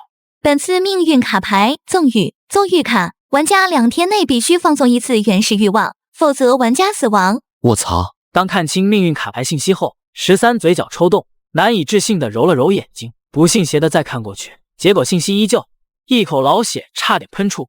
造孽！这废土世界，我他妈去哪里去找人放纵欲望啊？下水道通道内，一道身影快速移动着，手电的光芒刺破黑暗，偶尔会看到几只湿毛老鼠来回穿梭，还会停下动作，身体竖起搓动前爪打量这位不速之客。13动作缓缓停下，抬起左手腕，一幅只有他能看到的虚拟地图从手表上映射在空中，地图上还有一个绿色光点不停闪烁。13仔细比对后微微点头，应该就是这里了。他也没想到，这块定位手表居然拥有地图扫描和虚拟投影功能，简直让他大为惊喜。当即就将那份绿森市东城街区地图扫描进手表，结果就拥有了刚才这样的实时定位效果。既然确定地图定位没问题，13接下来的目的地就放在了东城水务中心。东城水务中心位于第7街区的索伦大道，距离13街区的距离不算近，饶是在下水道全速奔跑，13也花费了将近1个多小时才抵达索伦大道。好不容易才在东城水务中心后面街道找到一个通往地面的井盖，趴在井盖孔洞聆听了一会外面动静后，井盖被他缓缓推开一条缝隙。此时才上午9点多，他谨慎观察着外面情况。街道上狼藉一片，垃圾、翻倒的汽车、倒塌的电线杆、被酸雨腐蚀的自行车，荒凉无比。确认安全，13快速推开井盖，人从下水道钻出，井盖虚掩，一根线条被他塞进缝隙处。3步2步就来到水务中心后门处，大门半开着，探头进入查看里面。这里也早就被人洗劫过，到处都是打砸的痕迹，玻璃全部破碎。13直接钻了进去，狗腿刀握在手里， M1911A1 手枪则别在腰间，只要有需要，他第一时间就能进行战斗。快速掠过1楼大厅这些无关紧要的区域，直接前往2楼。他的目标就是档案库或者水务局长办公室，因为只有这2个地方才有可能找到城市下水管道图。档案室并不难找，而且也没人会对档案室感兴趣，所以当他推开档案室大门，虽然门口散落不少档案袋，但档案室内部却并没有被破坏很多。虽然档案架倒塌在地，但资料都在。13也很容易找到了自己所需要的东西，甚至不止一张下水道管道总图，基本每隔5年就会更新一次新的图纸。13将这些图纸全部扫描进手表，直到他在档案室最角落的一个档案箱中看到一份字迹都有些模糊的图纸时，眼前微微亮起。绿森市战北防空避难下水系统竣工总图东城篇介绍，这是89年前绿森市为应对可能到来的核战争建造的集防空、避难、下水分流为一体的战略地下建筑总图。只是随着时间推移，它的存在早就被人遗忘，直到废土到来，也无人记起。图纸展开，看着图纸上无比精确又详细的细密线条，13知道自己赚大了。之前那些下水道图纸和这张比起来，简直就是阉割版本。将图纸铺开，窗外阳光正好照在地面，定位手表射出一条红线，从右往左开始扫描，直到13手臂都有些发酸时，扫描终于完成，将所有图纸收进背包。检测到于渊藏身处称号路径获得重大进展，玩家称号街区老鼠获得强化，成就达成。检测到于渊藏身处称号路径获得重大进展，玩家称号街区老鼠获得强化，成就达成。街区的背面稀有，获得成就点200点，藏身处排名评估中发展潜力提升，风险对抗系数提升，区域影响提升，成就加成提升。当前藏身处排名已更新9499名360名。看来这一步走对了。离开档案室，顺着门牌一路经过管道维护科、污水监督室、水质检测室，无一例外全都狼藉一片，垃圾、干涸的血迹到处都是。他也不嫌弃，一间一间寻找有价值的物资。升级安保大门用的防盗门锁，直接从门上拆了2套，塞进背包。节能灯泡拆了10个，上架到了淘淘洞。这些都是他之后升级淘淘洞会用到的物资，笔记本、温度计、水杯、卷尺、毛毯等等，有什么他就拿什么。这些在暴徒眼里毫无价值的东西，在13眼里都是可以卖钱的宝贝。没有高价值物资，当垃圾佬也不错。那些老玩家不是对城市物资念念不忘吗？正好他们有生存点，13有物资，皆大欢喜。那个有些破损的布艺斜挎包也被他带了出来，但基本装的都是一些零碎物品。直到他来到局长办公室，看着满是脚印和打砸痕迹却依然上锁的金属大门，心中微微诧异后面露欣喜，掏出开锁器，只用了10几秒，金属大门就自动弹出。紧握狗腿刀走进房间后，小心将房门关闭。经过茶水间的储物柜时，里面的东西让他眼前一亮，里面摆满各类咖啡饮品和饼干零食，不仅有真空包装的咖啡豆、罐装速溶咖啡、黑咖啡粉末，还有搭配饮用的各种咖啡伴侣、方糖、炼乳、可可粉、奶粉等等。虽然每个品类的数量并不多，有些已经过了保质期，但13丝毫不介意，过期的卖给其他玩家，绝对受欢迎。当即清空背包，优先将这些饮品装进背包。咖啡在废土的战略地位和香烟类似，不仅能提供充足热量，咖啡中的咖啡因还能振奋精神，驱散疲劳，对精神稳定也有一定效果。全部带回去绝对不亏。热水器和研磨机也被13挂上了淘淘洞，只要等他建造出发电机，这些东西都是他提高生存品质的关键。退一步讲，将这些东西拆解，里面的材料也价值不菲。13在房间内挑挑拣拣，背包和淘淘洞内的物资也不断轮换更新，只有最有价值的东西才值得被13装进背包。在办公桌下方又找到2条万宝路香烟和几瓶高档酒水。13想了一下，直接上架3包万宝路香烟，每包售价1000生存点。这个价格不是虚标，而是他通过昨晚交易预估出比较合理的一个价位，再拆开1包散卖，2根100生存点的价格直接上架。果然不到1分钟，香烟全部售罄，他也到账4000生存点，直接消耗2000点将淘淘洞全线等级到2级，可同时上架的商品数量从15增加到25，不好带走的大件物资全部上架。关闭虚拟光幕，到最后只剩下一个保险柜没有被打开了。保险柜是镶嵌在办公桌里的，锁芯的复杂程度超出了他的开锁范围，解锁10几分钟都没有解开。13原本想将保险柜一起上架淘淘洞，回去再慢慢解锁，结果根本无法上架，无奈作罢。到最后他只能强打精神，吃了一些刚刚找到的饼干，继续起了开锁大业。2个小时后，保险柜门迅速弹开，露出了里面的东西。成功破解优秀解锁具，开锁技能获得大量熟练度，技能等级获得提升，目前技能等级为优秀。13看向保险柜，首先入眼的就是金条。保险柜分为2层，下面一层放着3根金条、2捆现金以及一把格洛克17、1盒20发9x19mm FMG 弹药，上面一层则是放置着2张图纸和一个文件夹。13迫不及待将格洛克17拿在手里，眼神中的喜欢抑制不住。弹匣是17发标准弹匣，里面已经装满子弹，枪支保养情况也相当不错，根本不是手里那只磨损严重的 M1911A1 可以比较。将子弹上膛后套在腰间，目光看向图纸和文件，充满期待。果然，就在他触碰到那些图纸和文件同时，系统提示在耳边响起：发现高价值物资，发现藏身处设施全新优化路径，请问是否将该优化路径添加至集水器建造列表？发现高价值物资，发现藏身处设施全新优化路径，请问是否将该优化路径添加至卫生间、安保、墙壁建造列表。2张稀有图纸，4条优化路径。水务中心对城市住宅房污水渗透的改造建议议案，品质优秀。介绍：可优化藏身处污水处理路径，添加卫生间、安保、墙壁的防水、防渗透以及污水循环利用路径。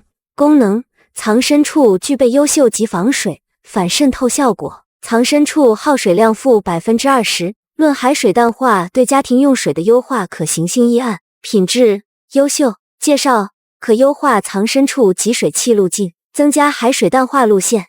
功能：海水淡化率可达到 45%， 并获得特殊资源海盐，纯净的海盐。虽然只是2张优秀级别图纸，但优化效果13却十分满意，尤其是第2张图纸，淡化海水居然还能获得海盐资源。虽然盐对13来说并不稀缺，甚至在淘淘洞就已经有不少人售卖各种盐类资源，井盐、湖盐、岩盐等等，甚至卖海盐的也有。但这本就是一个新的资源获取途径，没人会嫌多的。随着2张图纸消失，优化路径被添加完成。13的目光看向那最后一份文件，当他看清上面文字时，心咯噔跳了一下，刚刚升起的喜悦变得略微凝重。关于下水道异常生物的调查报告，连日来第10街区下水道维修工作人员屡次汇报发现异常巨型生物，经调查追踪，确实发现有大型生物活动痕迹。根据现场残留毛发样本鉴定比对，该生物疑似鼠类，但并未捕捉该生物个体。经过我司与东城街区警察总署联合调查，确认该激素催化药剂是某种未知成分药剂，被人倒入污水管道，从而引起下水道老鼠异变。对巨型老鼠的抓捕正在进行。东城街区警察总署也根据污水检测痕迹，追踪到污水倾倒房间，以危害公共安全名义进行破门抓捕。房间早已废弃，在房间中发现有举行某种宗教仪式的痕迹，浴缸检测出浓郁的激素催化药剂成分，与污水中检测出的成分一致，确认该房间就是该药剂的最初源头。警察总署霍格副局长表示，他将持续督查该案件，坚决杜绝危害公共安全事件的发生。下水道、老鼠、异变这几个词结合起来，怎么感觉有种莫名熟悉感？我去，不会还有4只乌龟吧？他宁愿面对刘明，也不愿面对这种令人身心抗拒的极致的生物。在文件下方，则是发现异变老鼠的下水道位置，以及那个举行过宗教仪式的房间所在。定位手表立刻扫描，虚拟地图上立刻出现5个红色光点，一个红点则是在第9街区的某栋住宅楼中，其他4个红点则均是第10区下水道范围。13这才松了口气，他来第7街区的方向和第10街区正好相反。希望不会遇到那个东西吧。看下时间，已经临近中午12点半，他解锁保险柜花费了太多的时间，现在必须尽快返回藏身处。重要物资全都装进背包，剩下那些无关紧要的物资则塞满保险柜，重新上锁。局长办公室的金属大门也再次上锁。13这次对水务中心的探索告一段落，他必须尽快返回藏身处。藏身处建造材料还差一些，今晚必须多找点才行。脑海还在思索接下来的行动，人已经离开水务中心，来到下水道井盖附近，脚步却微微停顿了一下，随后身体已经向侧面闪身躲避。他发现自己之前放置在井盖缝隙中的那根线条不见了。也就在他躲避的同时，一支箭矢擦着他的脑袋飞过，紧接着2道身影手里拿着自制大锤和长矛，从不远处角落窜出，向13冲来。眼看身后2人已经距离他不足5米，13眼中闪过狠厉之色。M1911A1 手枪被他掏出，瞄准身后。糟糕，有枪！伴随枪声，2人身上立刻迸射出血花，重重摔倒在地。13不再理会2人，而是快速丢弃背包，如同猎豹般向那个射箭之人冲去。对方却在枪声响起的时候已经转身躲避，但之前为了伏击13，弓箭手是直接趴在了灌木绿枝丛中隐藏身形。此时周围没有任何遮蔽物，2人之间距离最多10米。M1911A1 最后一颗子弹打中，却射在他的腿上。弓箭手立刻摔倒在地，看着一身煞气冲来的13，脸上露出惊恐之色。别，我错了。只是13根本不给他说话的机会，狗腿刀已经挥出，简单翻找几下，并没有什么有价值的物资，只有那把反曲弓还有点价值。箭袋里还剩3根箭矢，全部带走。摘下对方佩戴的护指手套，摘下后返回垃圾桶。另外2人身上的东西已经来不及搜索，因为他已经听到汽车引擎轰鸣的声音，并快速靠近。可惜不敢停留，背包连同弓箭一起丢进下水道。简单清理现场后，就立刻下到爬梯，随后锁好井盖，向13街区的方向跑去。没一会，2辆充满废土风格气息的车辆停在了东区水务中新街道前。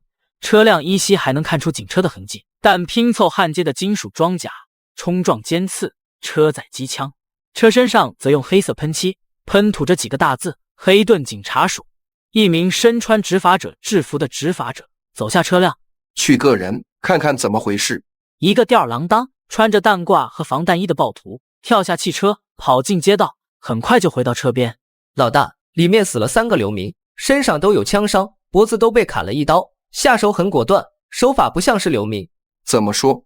流民就是一群猎狗，他们不会放过任何一点物资，哪怕自己用不上，也绝对不会留给别人。但现场不仅留着2把武器，流民身上的物资也都没拿，再加上战斗手法干净果断，不拖泥带水，这不是流民的习惯。那会不会是暴徒监狱的人或者其他势力的人？这我看着不像，但伤口看上去和暴徒监狱的库克里短刀很像。当13回到藏身处，已经1个小时以后，将所有物资丢下，简单清理了下身上血迹和污渍，从淘淘洞将水务局长的老板椅取出，整个人都瘫在了上，一口气喝了半瓶水，开始复盘今天的行动。白天探索确实危险太多了。随手打开聊天频道，想看看之前撒出的诱饵有没有引出不怀好意者，这才发现频道内都在讨论新人话题。原来12个小时已经过去，2名补充的新人已经进入废土，就连藏身处都已经建造完成。玩家们讨论这2个新人，时不时就会提起鱼渊藏身处的名字。毕竟进入废土游戏仅1天时间，藏身处排名连续跃升501名，这个跨度让所有玩家汗颜。那个苔藓小屋藏身处果然又在引导其他人的注意力了，而时间正好是他上架香烟后不久。大家有没有发现，从昨天开始，每次都是鱼渊藏深处排名提升后，就会有香烟上架，这难道是巧合？鱼渊藏深处，大佬有找到稀有物资的话，大家做个交易啊！你是不是发现物资仓库了？否则怎么会排名一天时间跃升501名啊？这家伙到底图什么呢？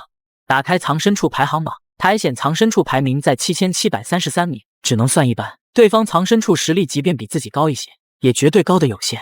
目前最关键的还是纵欲卡的问题，这件事迫在眉睫。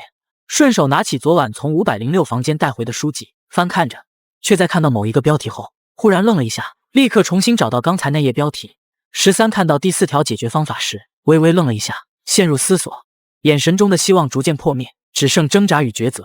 脑海浮现出早上在报纸上看到的那条新闻情报：12街区红岸公园西侧生态区中流窜着8只克里山绵羊。心里在抗拒，但理智却在告诉13，这可能是他能消除纵欲卡最后的办法。再次打开命运卡牌，看着那行真言，13心中有了决定。为了活下去，只要能活下去。哎，这个女人，13刚刚燃起的视死如归的情绪瞬间瓦解，一脸惊喜地拿起丢在一旁的粉红色钱包，死死盯着那张全家福中的女人眼角的那颗泪痣。记忆回闪，昨天晚上梧桐公寓大门前彪哥3人的对话，泪痣，也就是说彪哥他们说的女人就是照片上这人。13眼睛缓缓睁大，这不就是女人吗？似是想起什么，13立刻从钱包夹层翻出那张水费账单，看着上面填写的住宅地址，13终于露出如释重负的笑容。有地址应该就能找到这个女人的家，时间只过去1天，应该还活着。虽然不清楚这个女人是不是在家被彪哥3人抓住的，但有希望总比没希望强。当即打开虚拟地图，按照水费账单上的地址开始寻找，只用了2分钟，13就在地图上找到了住宅位置。当13翻出下水道，趁着夜色钻到街道电线杆后面时，时间已经来到晚上9点。经过下午短暂休息，他的精力已经恢复，并且还熟悉了一下格洛克17手枪，确保自己遇到危险后可以第一时间开火。狗腿刀、合金折叠手弩、双肩背包、斜挎包已经成了标配。顺着虚拟地图，他很快就找到了坎奇诺大街68号的位置。13来到68号住宅门前，房门紧闭，里面没有一点声音。但在废土世界，房门紧锁本身就有问题。再三聆听，确定房间内没有任何声音后，掏出开锁工具，仅仅3秒，本就不算高级的房门被轻松打开。小心关好房门，手握狗腿刀，13在房间内搜查可能留守的流民，但搜寻一圈下来，别说可能留守的流民了，就连那个泪痣女人都没有找到。难道我猜错了？那个女人不是在这里被抓到的？但看着房间内散乱一地的家具和家用物品，他本能觉得不对，耳朵微动，一道十分轻微的声音传进耳中。这道声音十分轻微，如果不是他的听力经过强化，绝对听不出来。顺着声音传来的方向慢慢摸近，声音越来越清晰。当13再次打开一个带锁的房门后，才发现自己居然来到了车库当中，而声音正是从车库另一边的地下室传来。嘿嘿，到现在猴子他们还没回来，肯定是遇到硬茬了。现在所有物资全是我的了，臭娘们，我可缠你很久了，现在你还有这些物资都属于我一个人。推开地下室房门，灯光穿过门缝，13看到一个男人背对自己，光着上半身，挥动手中长鞭，发泄着自己的欲望。没找错，果然在这里。举起折叠手弩，瞄准那个男人后背，弩箭射在男人后背上，直接没入一半。男人难以置信地看向身后，迎接他的却是狗腿刀的寒芒。泪痣女人算是一家3口中唯一幸存者，但她此时也被绳子拴着，双手悬挂空中。13猜测对方恐怕已经到了濒死边缘，狗腿刀划开绳子，将女人放在地上，女人已经昏迷。好消息是找到女人了，坏消息是13没有一丝想要完成纵欲卡任务的想法。如果非要选择的话，他宁愿去抓羊。深呼一口气，13在房间内行动了起来，威胁解除，这个住宅暂时对他来说还算安全。正好在这里他看到很多紧缺的物资，必须抓紧收集。首先就摆放在地下室货架上的一整套工具箱，里面不仅包含这种型号的螺丝刀、扳手、内6方扳手、尖嘴钳、老虎钳、管钳等等，居然还有一套电钻套装，全部打包上架。随后又找到建造集水器所需要的不锈钢钢管以及水龙头、PVC 水管，也找到2根，足够建造1级通风。之后又找打电线、铜丝、钉完气瓶、卡式炉、金属抛光机、清洁剂、电工钳、管道、密封胶带、密封胶，这些家庭常用但在外面很难寻找的物资。这些东西13如获至宝，小物件或较轻的装进背包，大的、重的、不好携带的全都上架。很快淘淘洞25件上架，数量已满，背包也装满各种工具零件。他准备再跑一趟，现在他只是将地下室的急用物资带走了，上面车库包括住宅里的物资还都没搜集。当13再次赶回这里，已经过去1个小时。车库是被卷帘门封闭的，倒也不用担心灯光被人发现，只需要用几条毛巾堵住卷帘门与地面缝隙，就可以打开手电筒放心搜索。车库内的汽车已经被人拆卸成了零件，各种工具散乱一地。建造通风需要的车载空调排风扇顺利到手，剩下的包括车载蓄电池、音响喇叭、空调压缩机、火花塞、车载电脑、发动机、涡轮增压器等可能会用到的物资也全部上架。藏身处放不下没关系，防空通道有的是地方。最让13满意的还是在车库找到2块卡车篷布，这2块卡车篷布相当结实，还附带防水功能。虽然13的藏身处暂时用不到，但卖给那些在荒野地区生存的玩家绝对大受欢迎，全部上架。这处住宅内的物资肯定带不完，哪怕再跑几趟也一样，光是建筑材料和工具就拿不完。尤其是这家主人之前似乎准备修建什么东西，地下室堆积着好几袋速干水泥之类的材料。13只能把重要且急需物资带走，剩下的等之后有需要再过来取就好。当他再次来到地下室，注意到泪痣女人不知道什么时候醒了，说是醒了，但和死了没什么区别。目光麻木，没有灵魂，没有思维，只是呆呆地看着不远处的男尸，只剩一副躯壳。13见状长叹一口气，上前将粉色钱包放在他的眼前，全家福照片上一家3口的笑容是那样刺眼。也就在这时，女人的眼睛动了，目光略显呆滞地看向照片，愣愣出神，一行血泪缓缓流出，随即看向13，嘴唇微动。杀了我！13看着他的眼睛，重重呼出口气，把从刘明身上搜出来的匕首和2包食物放在女人面前。刘明，我帮你杀了，包括那3个外出的，我能做的只有这些。我拿走了你们的一些物资，就当是杀死他们的报酬吧。我不建议你死，只有活下去才能将你认为该杀之人都送进地狱。也不等女人回话，13转身离开。虽然他说让泪痣女人活下去，但想要活下去谈何容易？没有抗生素治疗及医疗救助，以女人身上的伤势，只怕都撑不过今晚。她快死了。13不知道，在他转身离开的时候，泪痣女人将他的背影深深记在了脑海。离开住宅区，再次返回藏身处时，已经凌晨2点。前后5个小时的来回折腾，13感到有些精疲力尽，但他今晚需要做的事情还没有结束。他顺从自己内心的想法，却也将自己逼入了绝境。他不后悔自己的选择，因为生而为人，只求念头通达。但纵欲卡还是要消除的，他还不想死得这么不明不白，因此必须做些什么了。东城12街区红岸公园西侧生态区，13看着不远处围成一圈蜷缩休息的羊群，不敢发出一点动静。实际上羊群并不难找，他刚到生态区就听到羊的叫声。只是这里异常偏僻，加上公园没有生活物资，所以才鲜有人来，以至于羊群在这里停留1天都没人发现。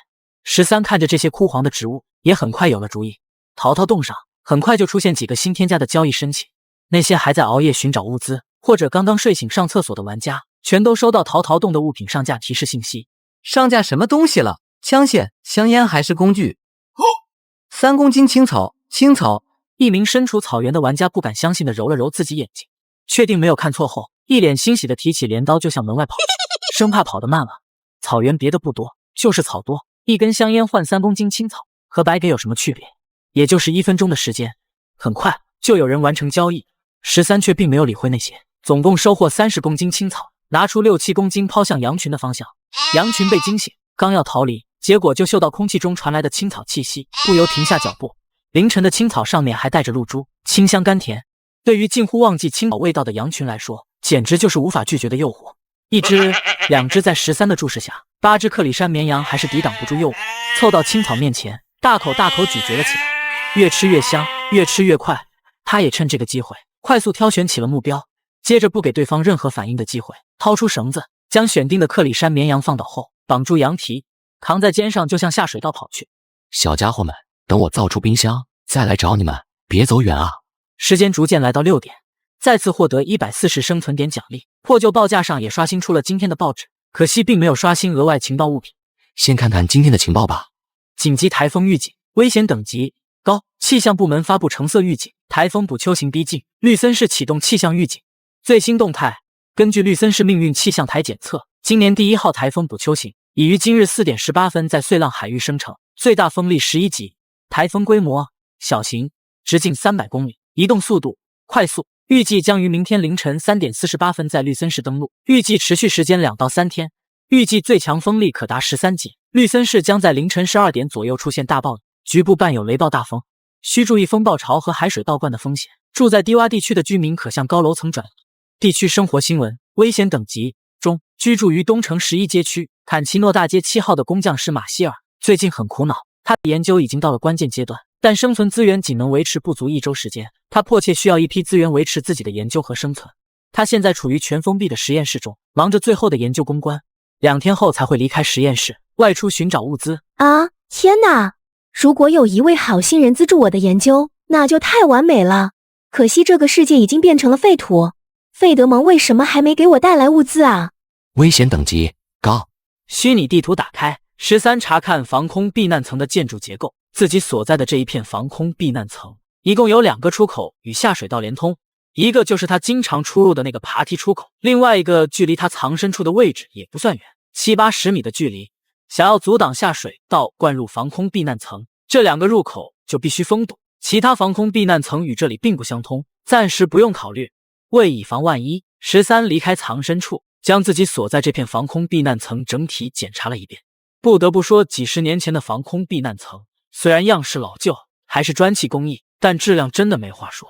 除了2个出口外，所有墙壁全都完好无损，只要将那2个出口封堵起来，就能避免下水道里的雨水灌入防空避难层。2个出口直径差不多都是 1.2 米，想要做到完全封堵，就必须有一个足够大的盖子将出口挡住，再用防水材料进行封堵。除此之外，还要有承重物压在盖子上面，抵抗下水道雨水的浮力冲击。13快速在藏身处备忘录上记载着内容，随后返回藏身处查看自己所拥有的物资。2块卡车篷布正好能用上，本身就有防水功能，封堵出口的盖子床板应该就可以。承重物的话，13突然想到梧桐公寓楼层内似乎有用来当做防御工事的沙袋墙，数量还不少，而且那里最不缺的就是床板。所有思路连接起来，13再也坐不住了，立刻展现出了超高的执行力，随便补充了下吃喝，将淘淘洞内所有上架物品清空，随后上架25包香烟，每包售价1000生存点，带着武器就向梧桐公寓跑去。他现在就是在与时间赛跑，争分夺秒。抵达梧桐公寓的时候，已经临近早上7点半，25包香烟全部售罄，到账25000生存点，直接将淘淘洞权限等级从2级升到4级，连升2级，可同时上架50个商品。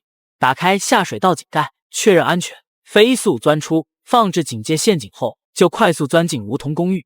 刚走进公寓，就看到1楼大厅多出2具尸体，并伴随极其浓郁的臭味，强忍着恶心，快速来到4楼。果然看到2排充当防御工事的沙袋墙，他没有直接搬运，而是将4楼房间挨个检查一遍，确认没有隐藏的敌人后，这才来到沙袋墙前，全部上架。每次上架50袋沙袋，来回一趟需25分钟。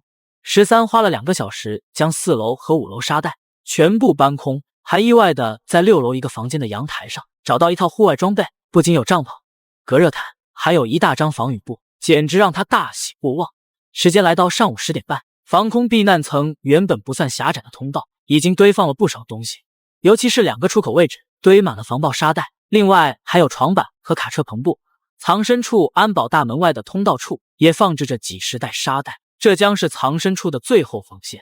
我记得泪痣女人家的地下室好像有不少速干水泥，还有如果将防空避难层封堵的话，藏身处的通风也必须立刻建造了。对了，藏身处安保不是优化出了防水、防渗透路径吗？13立刻打开藏身处管理面板进行查看，果然安保的2级升级界面中出现一个优化路径防水门，这是他在东城水务中心得到的优化图纸后解锁的优化路径，只需要建造出安保2级简易防盗门，再搜集硅胶防水条、自动挡水条、防水胶等材料，就可以将安保2级简易防盗门优化成安保2级不锈钢防水门。而这些东西都可以在泪痣女人家里找到，因为他家的门上就有这些东西，直接去拆就可以了。不过在出发之前，13要先升级一下通风集水器和安保。建造物资之前在泪痣女人家就已经集齐，只是因为抓羊和台风的事情才耽搁到现在。随着建造材料消失，绿色光幕再次笼罩藏身处，1分钟后通风和集水器建造完成。藏身处天花板上已经出现一个通风孔，车载排风扇镶嵌在墙壁中，无风自动缓慢旋转着。右手边墙壁上则是多出一个水龙头，看上去与一般家用洗衣机入水口的那个水龙头没什么区别。通风1级，单管道通风，安全等级加1，室内外空气流通速度 15%， 空气中毒风险降低 20%。集水器1级，水龙头，安全等级加1，每天最多可获取24升城市生活用水。毕竟只是1级设施，13并不会奢望太多，起码解决了它空气和水源方面的隐患。至于2级安保，升级时间需要30分钟，13就不打算等待了。再次回到坎奇诺大街68号，房门仍旧关闭。当他来到地下室时，泪痣女人已经不见，走了也好。快速找到速干水泥，居然有4大包，估计之前这家人也打算建造什么东西来着，将其上架之后，来到地下室大门处，拆卸起上面的防水条、铰链等零件，但数量根本不够，最后也顾不得危险，直接前往早已废弃的隔壁住宅，才凑够升级防水门需要的东西。13没有停留，返回藏身处，开始新一轮的建造。当速干水泥封堵住出口的最后一个缝隙，13露出如释重负的神色，总算将这个出口堵死了。按照速干水泥的使用说明，最多1个小时，速干水泥就能完成彻底硬化，到时候只需要将防爆沙袋压在水泥上，再加上出口盖板最下面的卡车篷布做隔水，应该不会出什么问题。拿上工具往回走，藏身处大门外的唯一通道中已经被防爆沙袋垒砌的 1.2 米高的沙袋墙封堵，梧桐公寓找到的那张防水布包裹在防爆沙袋外围，提供隔水效果。墙体前后两侧的墙角和地面缝隙则填充着速干水泥，不仅加固沙袋墙，也彻底堵死了雨水渗透的可能。只是与刚才出口不同，这里的速干水泥已经硬化。13用脚踢了2下，邦邦一，嘴角露出笑意，又用手电筒仔细检查沙袋墙与墙壁的缝隙处，没有任何问题后，这才翻身越过沙袋高墙，进入藏身处。时间已经到了下午2点，从昨天下午到现在，不眠不休1天1夜的高强度奔波，让13感到无比疲倦，但一切都是值得的。防空避难层的2个出口，其中一个被他彻底堵死，只需要等速干水泥硬化，将防爆沙袋压在上面就可以了。经常出入的那个爬梯出口，所有封堵物资全部就位，只要有需要，不出半个小时也能完成出口的封堵。而这只是13应对台风侵袭的第1道防水工事。第2道防水工事自然就是通道前由防爆沙袋筑起的高墙，即便2个出口发生雨水渗透，有这面高墙在，也能阻挡雨水蔓延。第3道防水工事自然就是他面前这道优化完成的不锈钢防水门了。安保2级不锈钢防水门，品质优秀，功能安全等级加4，具备防水流导管、腐蚀、渗透、隔音、抗冲击、上色效果。这道防水门不仅门框都带有硅胶防水条，底部也加装了自动挡水条、铰链和锁具，根本看不出之前的模样，全变成了不锈钢材质。门口还做了防水斜坡，门框与墙壁接缝处全都用防水胶进行了处理，只要大门紧闭，所有门缝硅胶自动闭合吸附，滴水不漏，防水不成问题。13微微颔首，优秀品质的安保算是他建造出的第1个优化设施了。这3道防水工事他已经尽力了，如果说还有什么地方有所欠缺，那就只剩下藏身处的墙壁没有做防水处理，不过问题不大。回到藏身处，躺在地铺上，13只觉得全身上下一阵酸痛，稍微伸展腿脚都能听到嘎巴嘎巴的关节脆响。藏身处的设施建造只需要提供材料就能一步到位的完成建造。防空避难层的出口封堵，第2道防水墙的建造却是他亲自动手，一砖一瓦堆砌的，上百袋防爆沙袋搬运以及速干水泥的涂抹，早就榨干了他体内最后一点力气，都没顾得上吃东西，感觉到睡意来袭，只来得及在定位手表设定了下午6点的闹钟就沉沉睡去。时间已经6点05分，快速补充了一些食物和水分，检查之前被封堵的出口的情况。狗腿刀被敲击在水泥上，发出脆响。经过将近4个小时凝结，水泥彻底硬化，当即将早就准备好的沙袋均匀压在水泥木板上，这个出口的封堵彻底结束。回到藏身处，狗腿刀、格洛克17手枪、20发备弹、合金折叠手弩、双肩包依次检查配备，整装待发。距离暴徒监狱伏击黑盾警察署还有1个小时左右。他这次过去的目的就是浑水摸鱼，找机会占便宜去了，轻装上阵，一切从简。为此特意将淘淘洞上架的物资清空，又准备了一把青草喂给了那只克里山绵羊。离开藏身处前，13突然停下，打开淘淘洞划了几下，完成2笔交易，花费75生存点购买了10块乘10，木材乘5，再加上藏身处里的长钉乘5，钢材乘1，随即开始建造。30秒后，藏身处地板上出现一个1米见方的火坑，火坑周围被石块围拢，中间则是木材，不锈钢三脚架立在木材上方，只要点燃木材，就可以利用三脚架烧水、煮汤或者烧烤。这是通风和集水器建造完成后解锁的新设施厨房1级，火塘，功能：能源等级加1，舒适等级加1，卫生等级加1，燃烧时藏身处室温增加5摄氏度，2米范围内增加15摄氏度，解锁食物制作不容易啊，总算能吃口热乎饭了。14区金香兰大道是东城有名的商业繁华街区，废土之前出入这里的豪车无数，尤其是金香兰大道与水岸街交汇处的陆地酒店，曾是绿森市最奢华的酒店之一。这里曾是绿森市最亮丽的风景线，可惜现在的陆地酒店也只是废土城市街区中一个比较具有标志性的建筑罢了。而此时，位于金香兰大道街边一角的下水道中，13站在爬梯上，蜷缩着脑袋，倾听着外面的声音，费劲的看了下时间，7点15分，距离情报上冲突爆发的时间还有15分钟。13看着虚拟地图上的陆地酒店位置，他目前所在的这个下水道是仔细思考后挑选的，正好处于金香兰大道与水岸街交汇处西侧，陆地酒店对面，水岸街就在他的正前方。下水道井盖他早就已经完成解锁，只要有需要就能第一时间开启。不知道是不是因为台风即将降临的关系，时间虽然不到7点半，但天空已经无比昏暗，有种风雨欲来的既视感。天黑了，天黑了，好啊！13透过井盖孔看着外面天色，喃喃自语。很快，汽车引擎以及轮胎与地面的摩擦声传来。来了，是从水岸街方向。汽车轰鸣越来越近，或许因为即将抵达路口交汇处的原因，车辆速度开始降低。而13已经提前离开井盖处，回到下水道捂上了耳朵。果然，他前脚刚落地，头上就传来连续爆炸，随后就是接连不断的枪声、嘶吼。机枪伴随着爆炸，成为黑夜最恐怖的收割机。13都能听到汽车爆炸和翻滚的声音。又一挺机枪开始发力了，声音距离下水道口很近。13猜测应该是黑盾警察署的反击开始。只是机枪刚响几声，就在一道震耳欲聋的枪声后停息了。狙击手吗？感觉地雷应该已经引爆。13也再次爬上爬梯，悄悄推开下水道井盖。入目所及就是不断闪耀的枪火和熊熊燃起的火焰。街道中央，几辆被改装面目全非的废土战车翻倒在地，燃烧着熊熊火焰。陆地酒店3、4楼窗户上，2挺机枪喷吐火舌，对下方的黑盾警察署的人进行火力压制。时不时有人还会丢出燃烧瓶摔在地上。建设的周围3、4米范围都是火焰，有暴徒不小心被燃烧瓶内的液体沾染，火焰立刻在对方身上燃烧蔓延。撕心裂肺的惨叫在街道响起，可还不等暴徒将身上护甲脱掉，就被不知道从哪里射来的子弹击穿了身体。硝烟混合着燃油的味道在空气中弥漫，子弹在空中横飞，伴随接二连三响起的手雷爆炸声，让13的耳膜都有些受不了，隐隐发出刺痛。几颗榴弹打在井盖附近的墙壁上，13立刻合上井盖，但没过几秒就又悄悄打开，眯眼观察。这才危险等级中，太夸张了。这里根本就是一个险情战役。很显然，暴徒监狱的伏击相当成功。黑盾警察署的人此时全都躲藏在车辆加厚的装甲钢板后面，伺机还击。就在13前方10几米处，就有7、8名身穿全套护甲的黑盾警察署暴徒背对着他向陆地酒店攻击，战斗被机枪压制的不敢冒进。就在13不断扫视战场，寻找一会下手的目标时，就听到前方那几名暴徒突然大叫：“有手雷！”下一刻，那7、8名黑盾警察署的暴徒离开充当掩体的汽车，加速2步后做出向前扑倒的动作。一颗手雷正好在暴徒之前躲在的位置爆炸，7、8名暴徒被当场炸飞出去，其中一人炸飞到了13所在的下水井盖附近，人还没落地，10几发子弹就已经穿透这人身体，落在地上翻滚几下后不再动弹。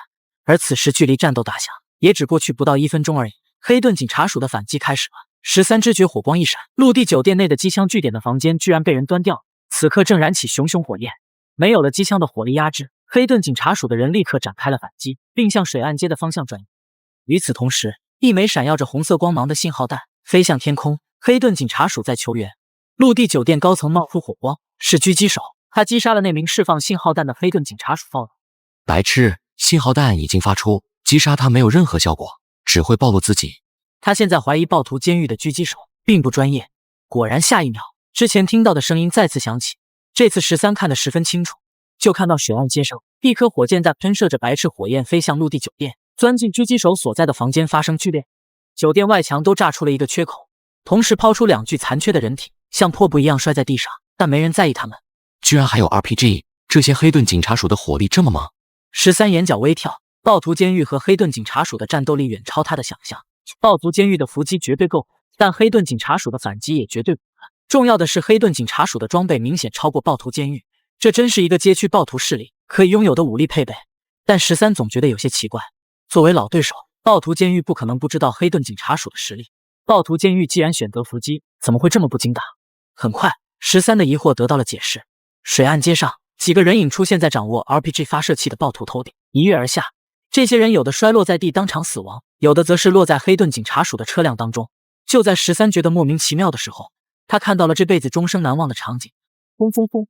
那几具尸体发生剧烈爆炸，当场将黑盾警察署的汽车炸飞，地面也出现几个大坑，火焰吞没街道。刚刚组织起反击力量的黑盾警察署再次陷入危机，暴徒监狱的攻击也加大了频率。13倒吸一口凉气，也瞬间回想起关于暴徒监狱的信息中提到过的一个名称——奴隶自爆敢死队。乖乖，人肉炸弹啊！暴徒监狱简直就是一群疯子。黑盾警察署的残留战力全都转移到了水岸街，暴徒监狱的注意力也全都在水岸街上，就连他最忌惮的机枪手和狙击手也全部阵亡。貌似金香兰大道这边没人关注了，目光立刻看向距离他只有2米远的那具尸体，心脏开始剧烈跳动。这不就是我等待已久的机会吗？此时天空已经漆黑，只有不远处车辆燃烧的带来些许光亮，还昏黄不定。13不再犹豫，推开下水道井盖，快速钻出，3两步来到那具尸体前，拖着对方就往下水道丢去。水岸街战况愈加激烈，暴徒监狱的车辆也出动，堵住了黑盾警察署的退路，发起了最后猛攻。他们必须在黑盾警察署的支援底下结束战斗，并且撤离。13一边观察战况，一边弯着身子爬到其他几具暴徒尸体前，也不管其他，拖着尸体就向下水道丢。随后就是散落在地上的枪支弹药，有一个算一个，通通往下水道丢。就在13准备返回下水道时，他的目光被一个东西吸引了。背包，一个大背包。目测这个背包的容量最少60升，大大超出13目前使用的这个双肩包的30升容量。旁边是一辆被炸毁的汽车和几具倒在地上的尸体。这个背包必须拿上。经过这2天的废土生存，13深切明白一个大容量背包的重要性。拿到这个背包成了13目前唯一的想法，但这个背包距离他最少也有20米的距离，已经无限接近交叉路口。水岸街30-40米位置就是暴徒监狱掠夺者和黑盾警察署暴徒的交战区域。现在根本没人会注意身后的情况，只要能在敌人发现前返回下水道，到时候即便暴徒监狱注意到我，他们也不会理会。黑盾警察署才是他们的敌人。有了决定就不再犹豫，身体短暂蓄力后，他贴着墙壁边缘的黑暗阴影向背包快速跑去。而在距离背包只有5米时，也是最危险的时候，车辆燃烧的火光照亮了他的身影，但他根本没有理会。3两步来到背包前，左手还没抓着背包，人已经完成了转向。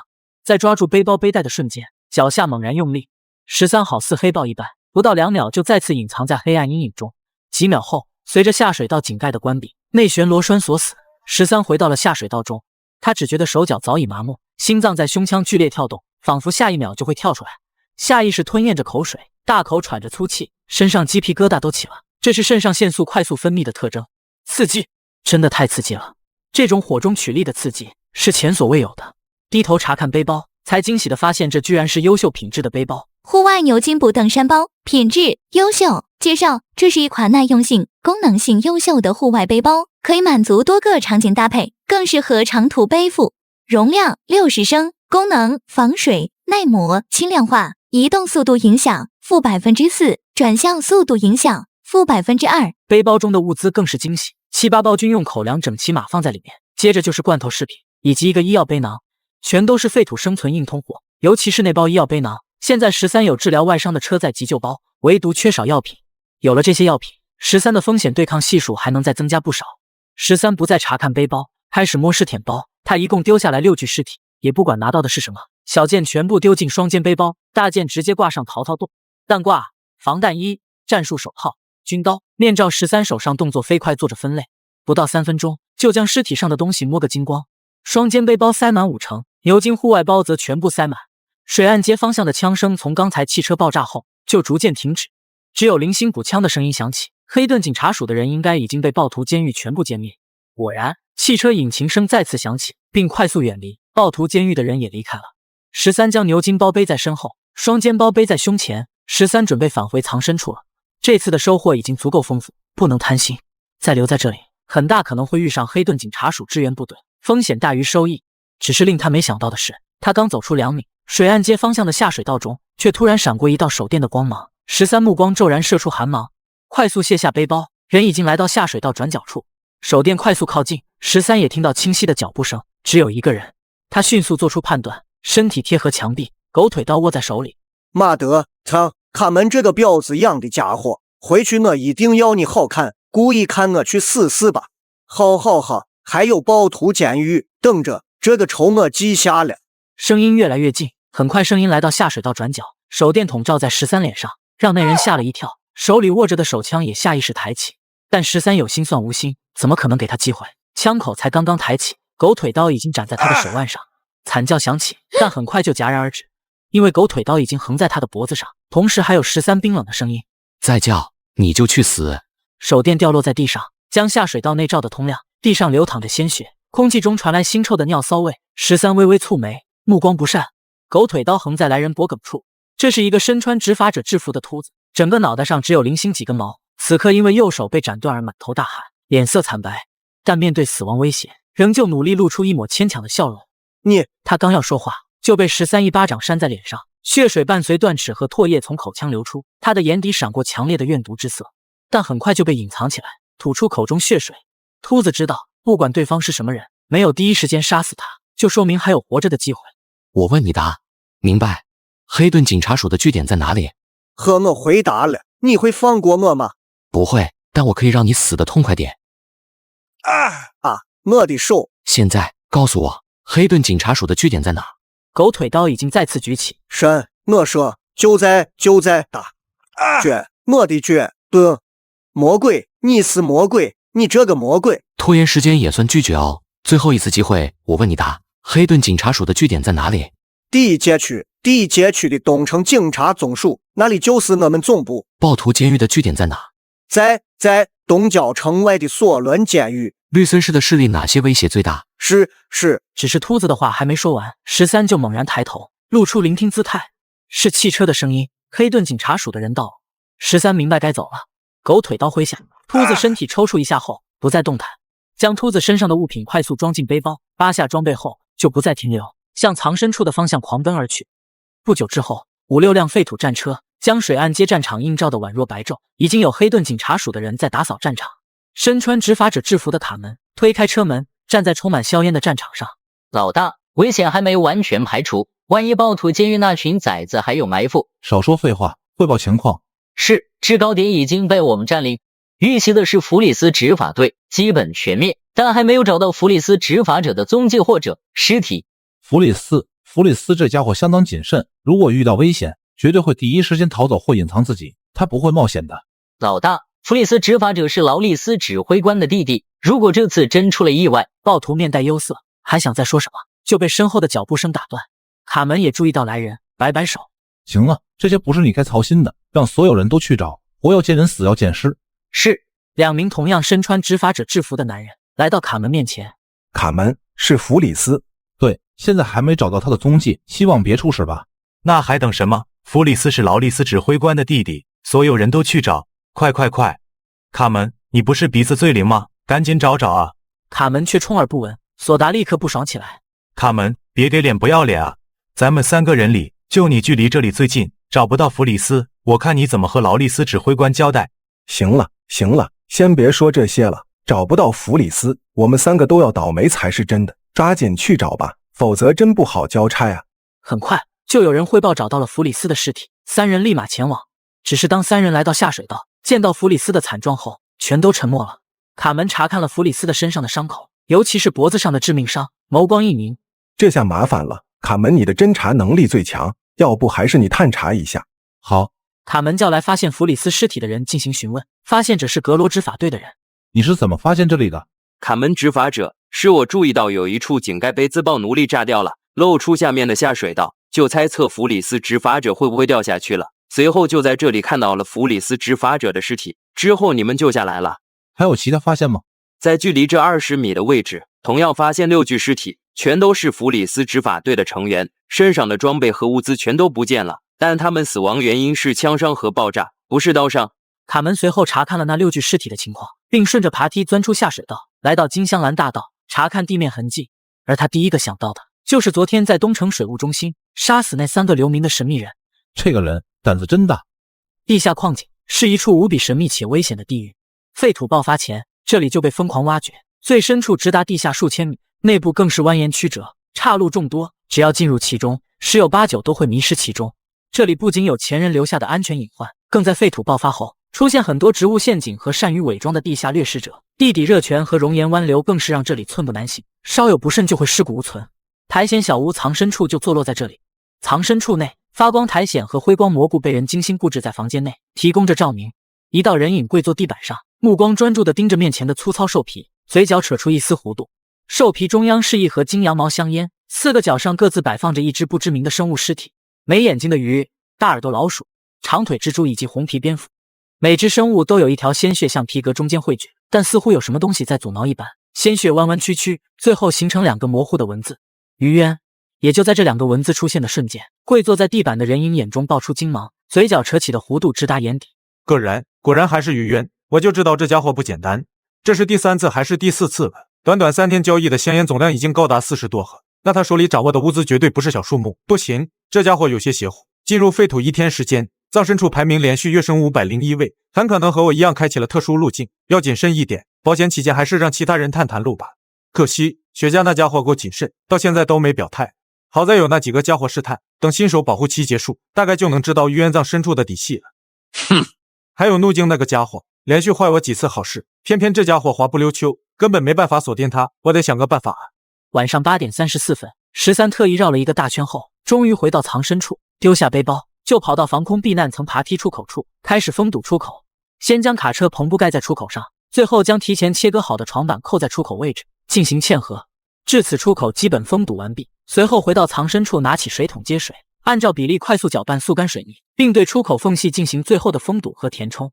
速干水泥凝结速度很快，留给13的时间只有15到20分钟的时间。好在之前已经实操过一回，这次过程有条不紊。当他抹下最后一道水泥，并仔细检查所有缺口缝隙后，终于长长松了口气。他能做的也就只有这些了，剩下的就是兵来将挡水来土掩了。当初从梧桐公寓带回的防爆沙袋，除了一会留着压出口床板的20几袋外，还有10几包沙袋，被他全部摆放在安保门前。现在已经9点多钟，距离台风大概还有6个小时，希望能撑过去吧。虽然已经做了充足的准备，但13心里仍旧有些不安。见识过危险程度中的暴徒战场，他不敢对这场危险等级达到高的台风有丝毫小觑。不行，藏身处的设施还要再加固一下才行。13走进藏身处，克里山绵羊走过来，对着13就咩咩的叫个不停。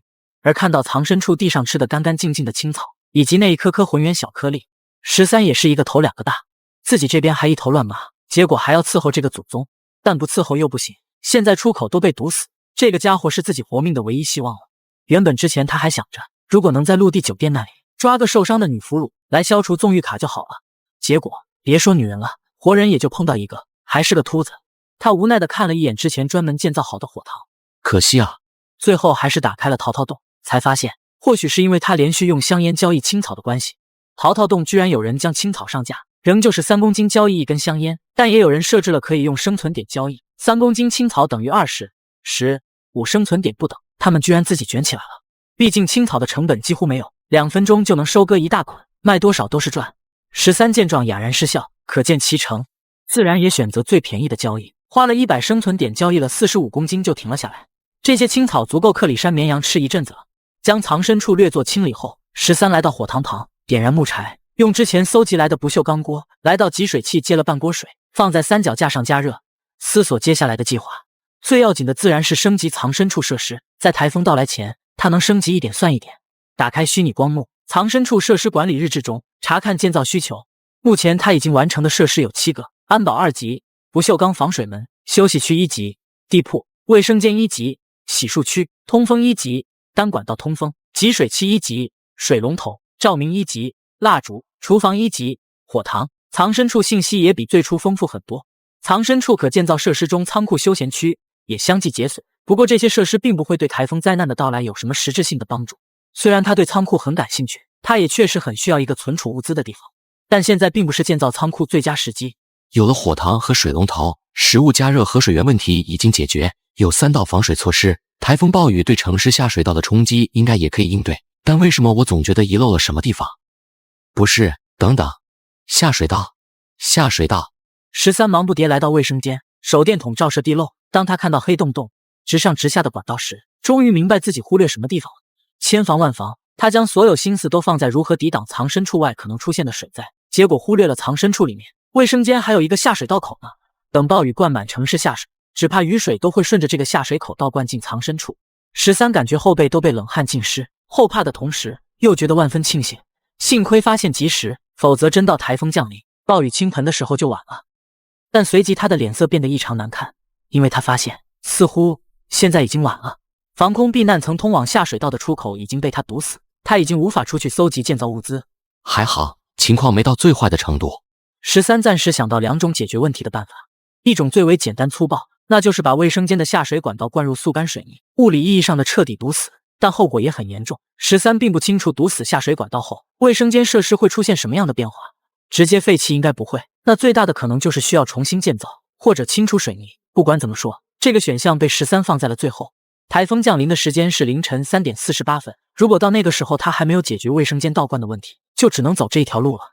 第二个选择自然就是升级卫生间设施，而他之前在东城水务中心解锁的优化路线中就有卫生间的优化路径。卫生间达到2级后，就可以进行设施优化，和不锈钢防水门一样。卫生间2级洗面间需要建造材料：陶瓷洗面盆1，波纹软管2，乳胶漆1，不锈钢管2，水龙头1。优化后的2级卫生间设施则变成了优秀品质的冲淋间，只需要在建造好卫生间2级洗面间后，增加淋浴喷头乘1， PVC 管道乘1，指挥阀乘2，防疫地漏乘2，防水涂料乘1就可以完成优化。之前13在坎奇诺大街68号内置女人家里获得不少家具材料，当时他就有考虑卫生间的升级，所以乳胶漆、不锈钢管、PVC 管道、防水涂料、水龙头都有，剩下的材料就只能通过淘淘洞进行交易。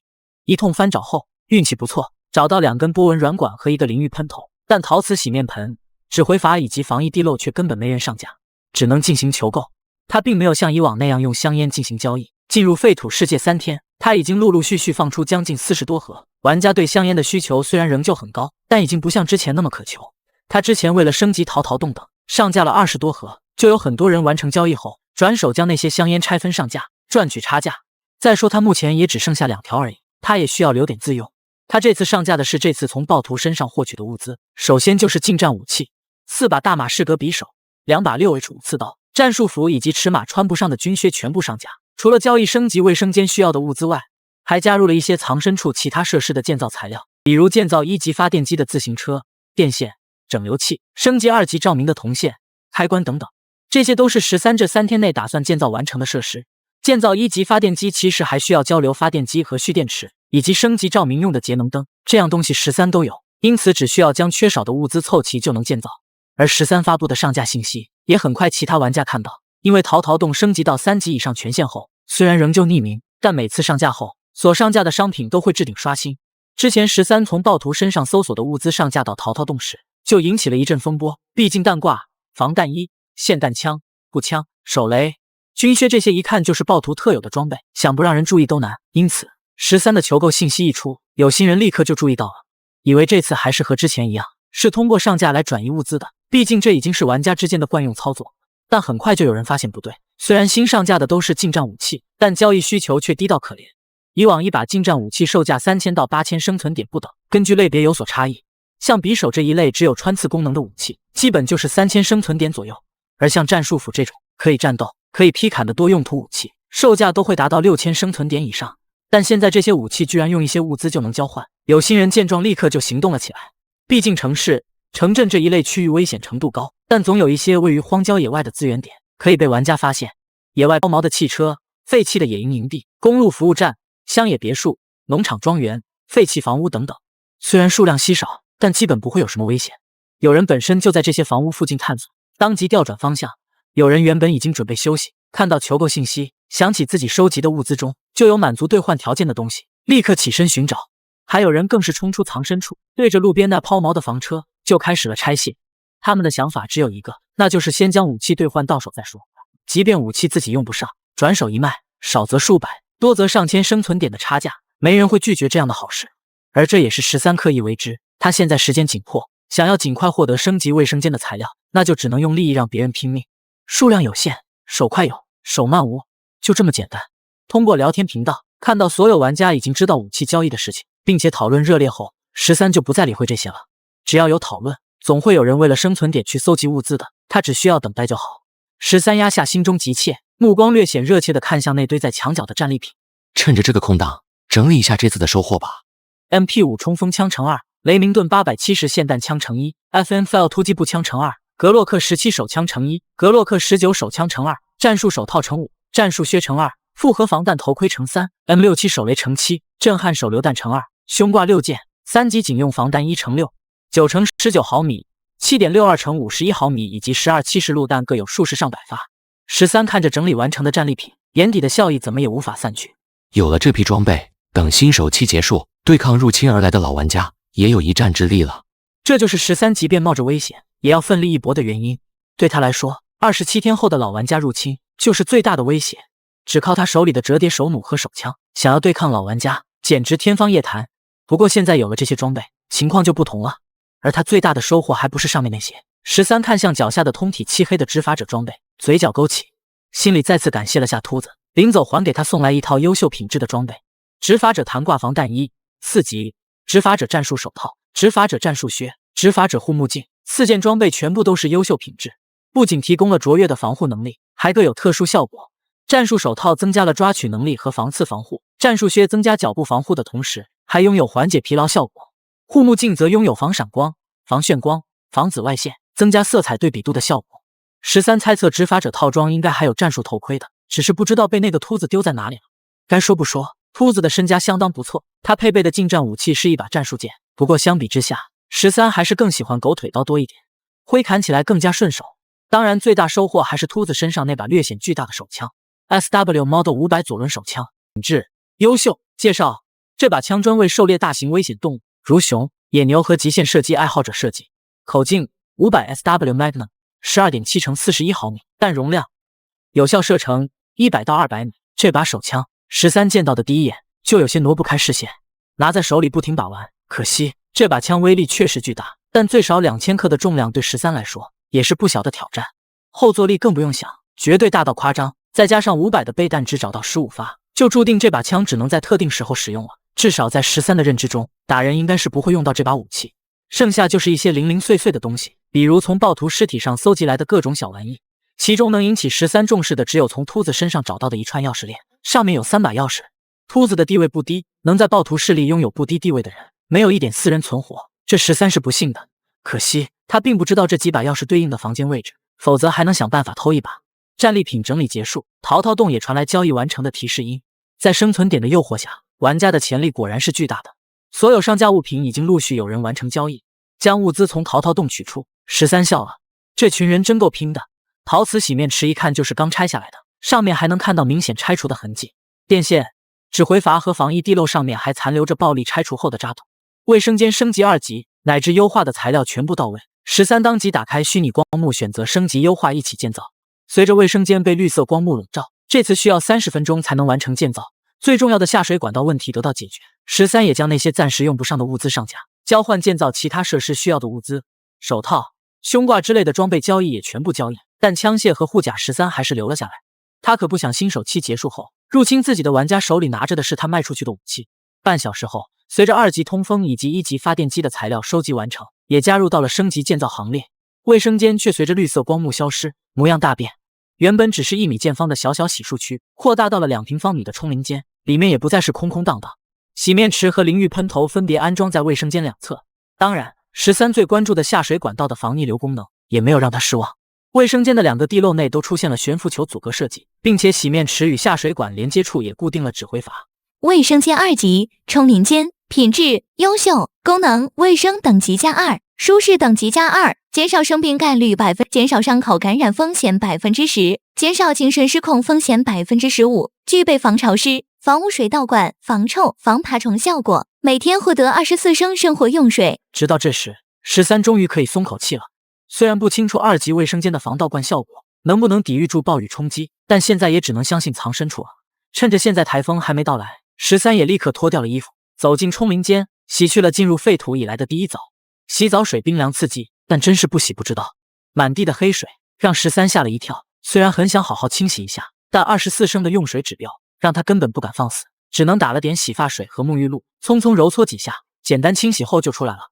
饶是这样，也让他有种重获新生的感觉，全身清爽。这一刻，他体会到有付出才有回报的含义。等他离开冲淋间，2级通风和1级发电机也建造完成。通风2级，双管道通风，功能安全等级加2，室内外空气流通速度25%，空气中毒风险降低，略微防尘。发电机1级，脚踏发电机，功能能源加3，踩踏60分钟可产电1 kWh， 最高蓄电量为 1.08 kWh。13走向脚踏发电机，相当简单粗暴，一个被改造的自行车，外加蓄电池和车载发电机，却被系统黑科技巧妙地结合在了一起，并做了加强。13做了自行车座椅，使劲蹬脚踏板，他能感觉到明显阻力感传来，但也还好。车把位置上，被改造的控制面板上，红灯亮起，发电中，当前为标准档位，距离充满还剩60分48秒。13眼中闪过新奇，这才发现原来发电档位还可以调节，分为强力、标准、休闲3种模式。当即扭动调节器，卡吧，发电档位调至强力模式。我靠，好家伙，这个阻力就跟骑车上35度的坡一样刺激，但发电效率也大大提高，充满电的时间变成了30分钟，直接缩短一半。不过只蹬了不到1分钟，13就放弃了。在没有变速齿轮的情况下，强力档位发电并不现实，或许只有在紧急情况下，13才会使用这个档位。休闲模式就十分轻松了，基本毫不费力，但充满电的时间也相对应的直接翻倍。总体来说，脚踏发电机13相当满意。而随着1级发电机建造完成，其他需要电力的设施也相继解锁。不过只有照明2级、节能灯的升级材料全部凑齐，当即选择升级。随着电线、开关插座、节能灯消失，藏身处天花板被绿色光幕覆盖。13一边发电，一边查看陶洞的交易信息。之前挂上去的近战武器全部兑换完，战术手套也只剩下1副，倒是军靴还有2双，估计还是尺码的问题。不过对此13倒是不在意，1万名玩家，靴子就那几个尺码，总会有人需要的。与此同时，东城1区，东城警察署，快将障碍物挪走，执法队回来了。刚刚从水岸街返回的10几辆战车，在警察署门前停了下来。3名执法者率先下车，看向那道站在警车署大门前的身影，在他们身后，则是一个由2人抬着的裹尸袋。劳利斯指挥官，卡门、格罗、索达向走来的劳利斯行礼。劳利斯是一个看上去40多岁的中年人，身材也并不高大，反而有些瘦小，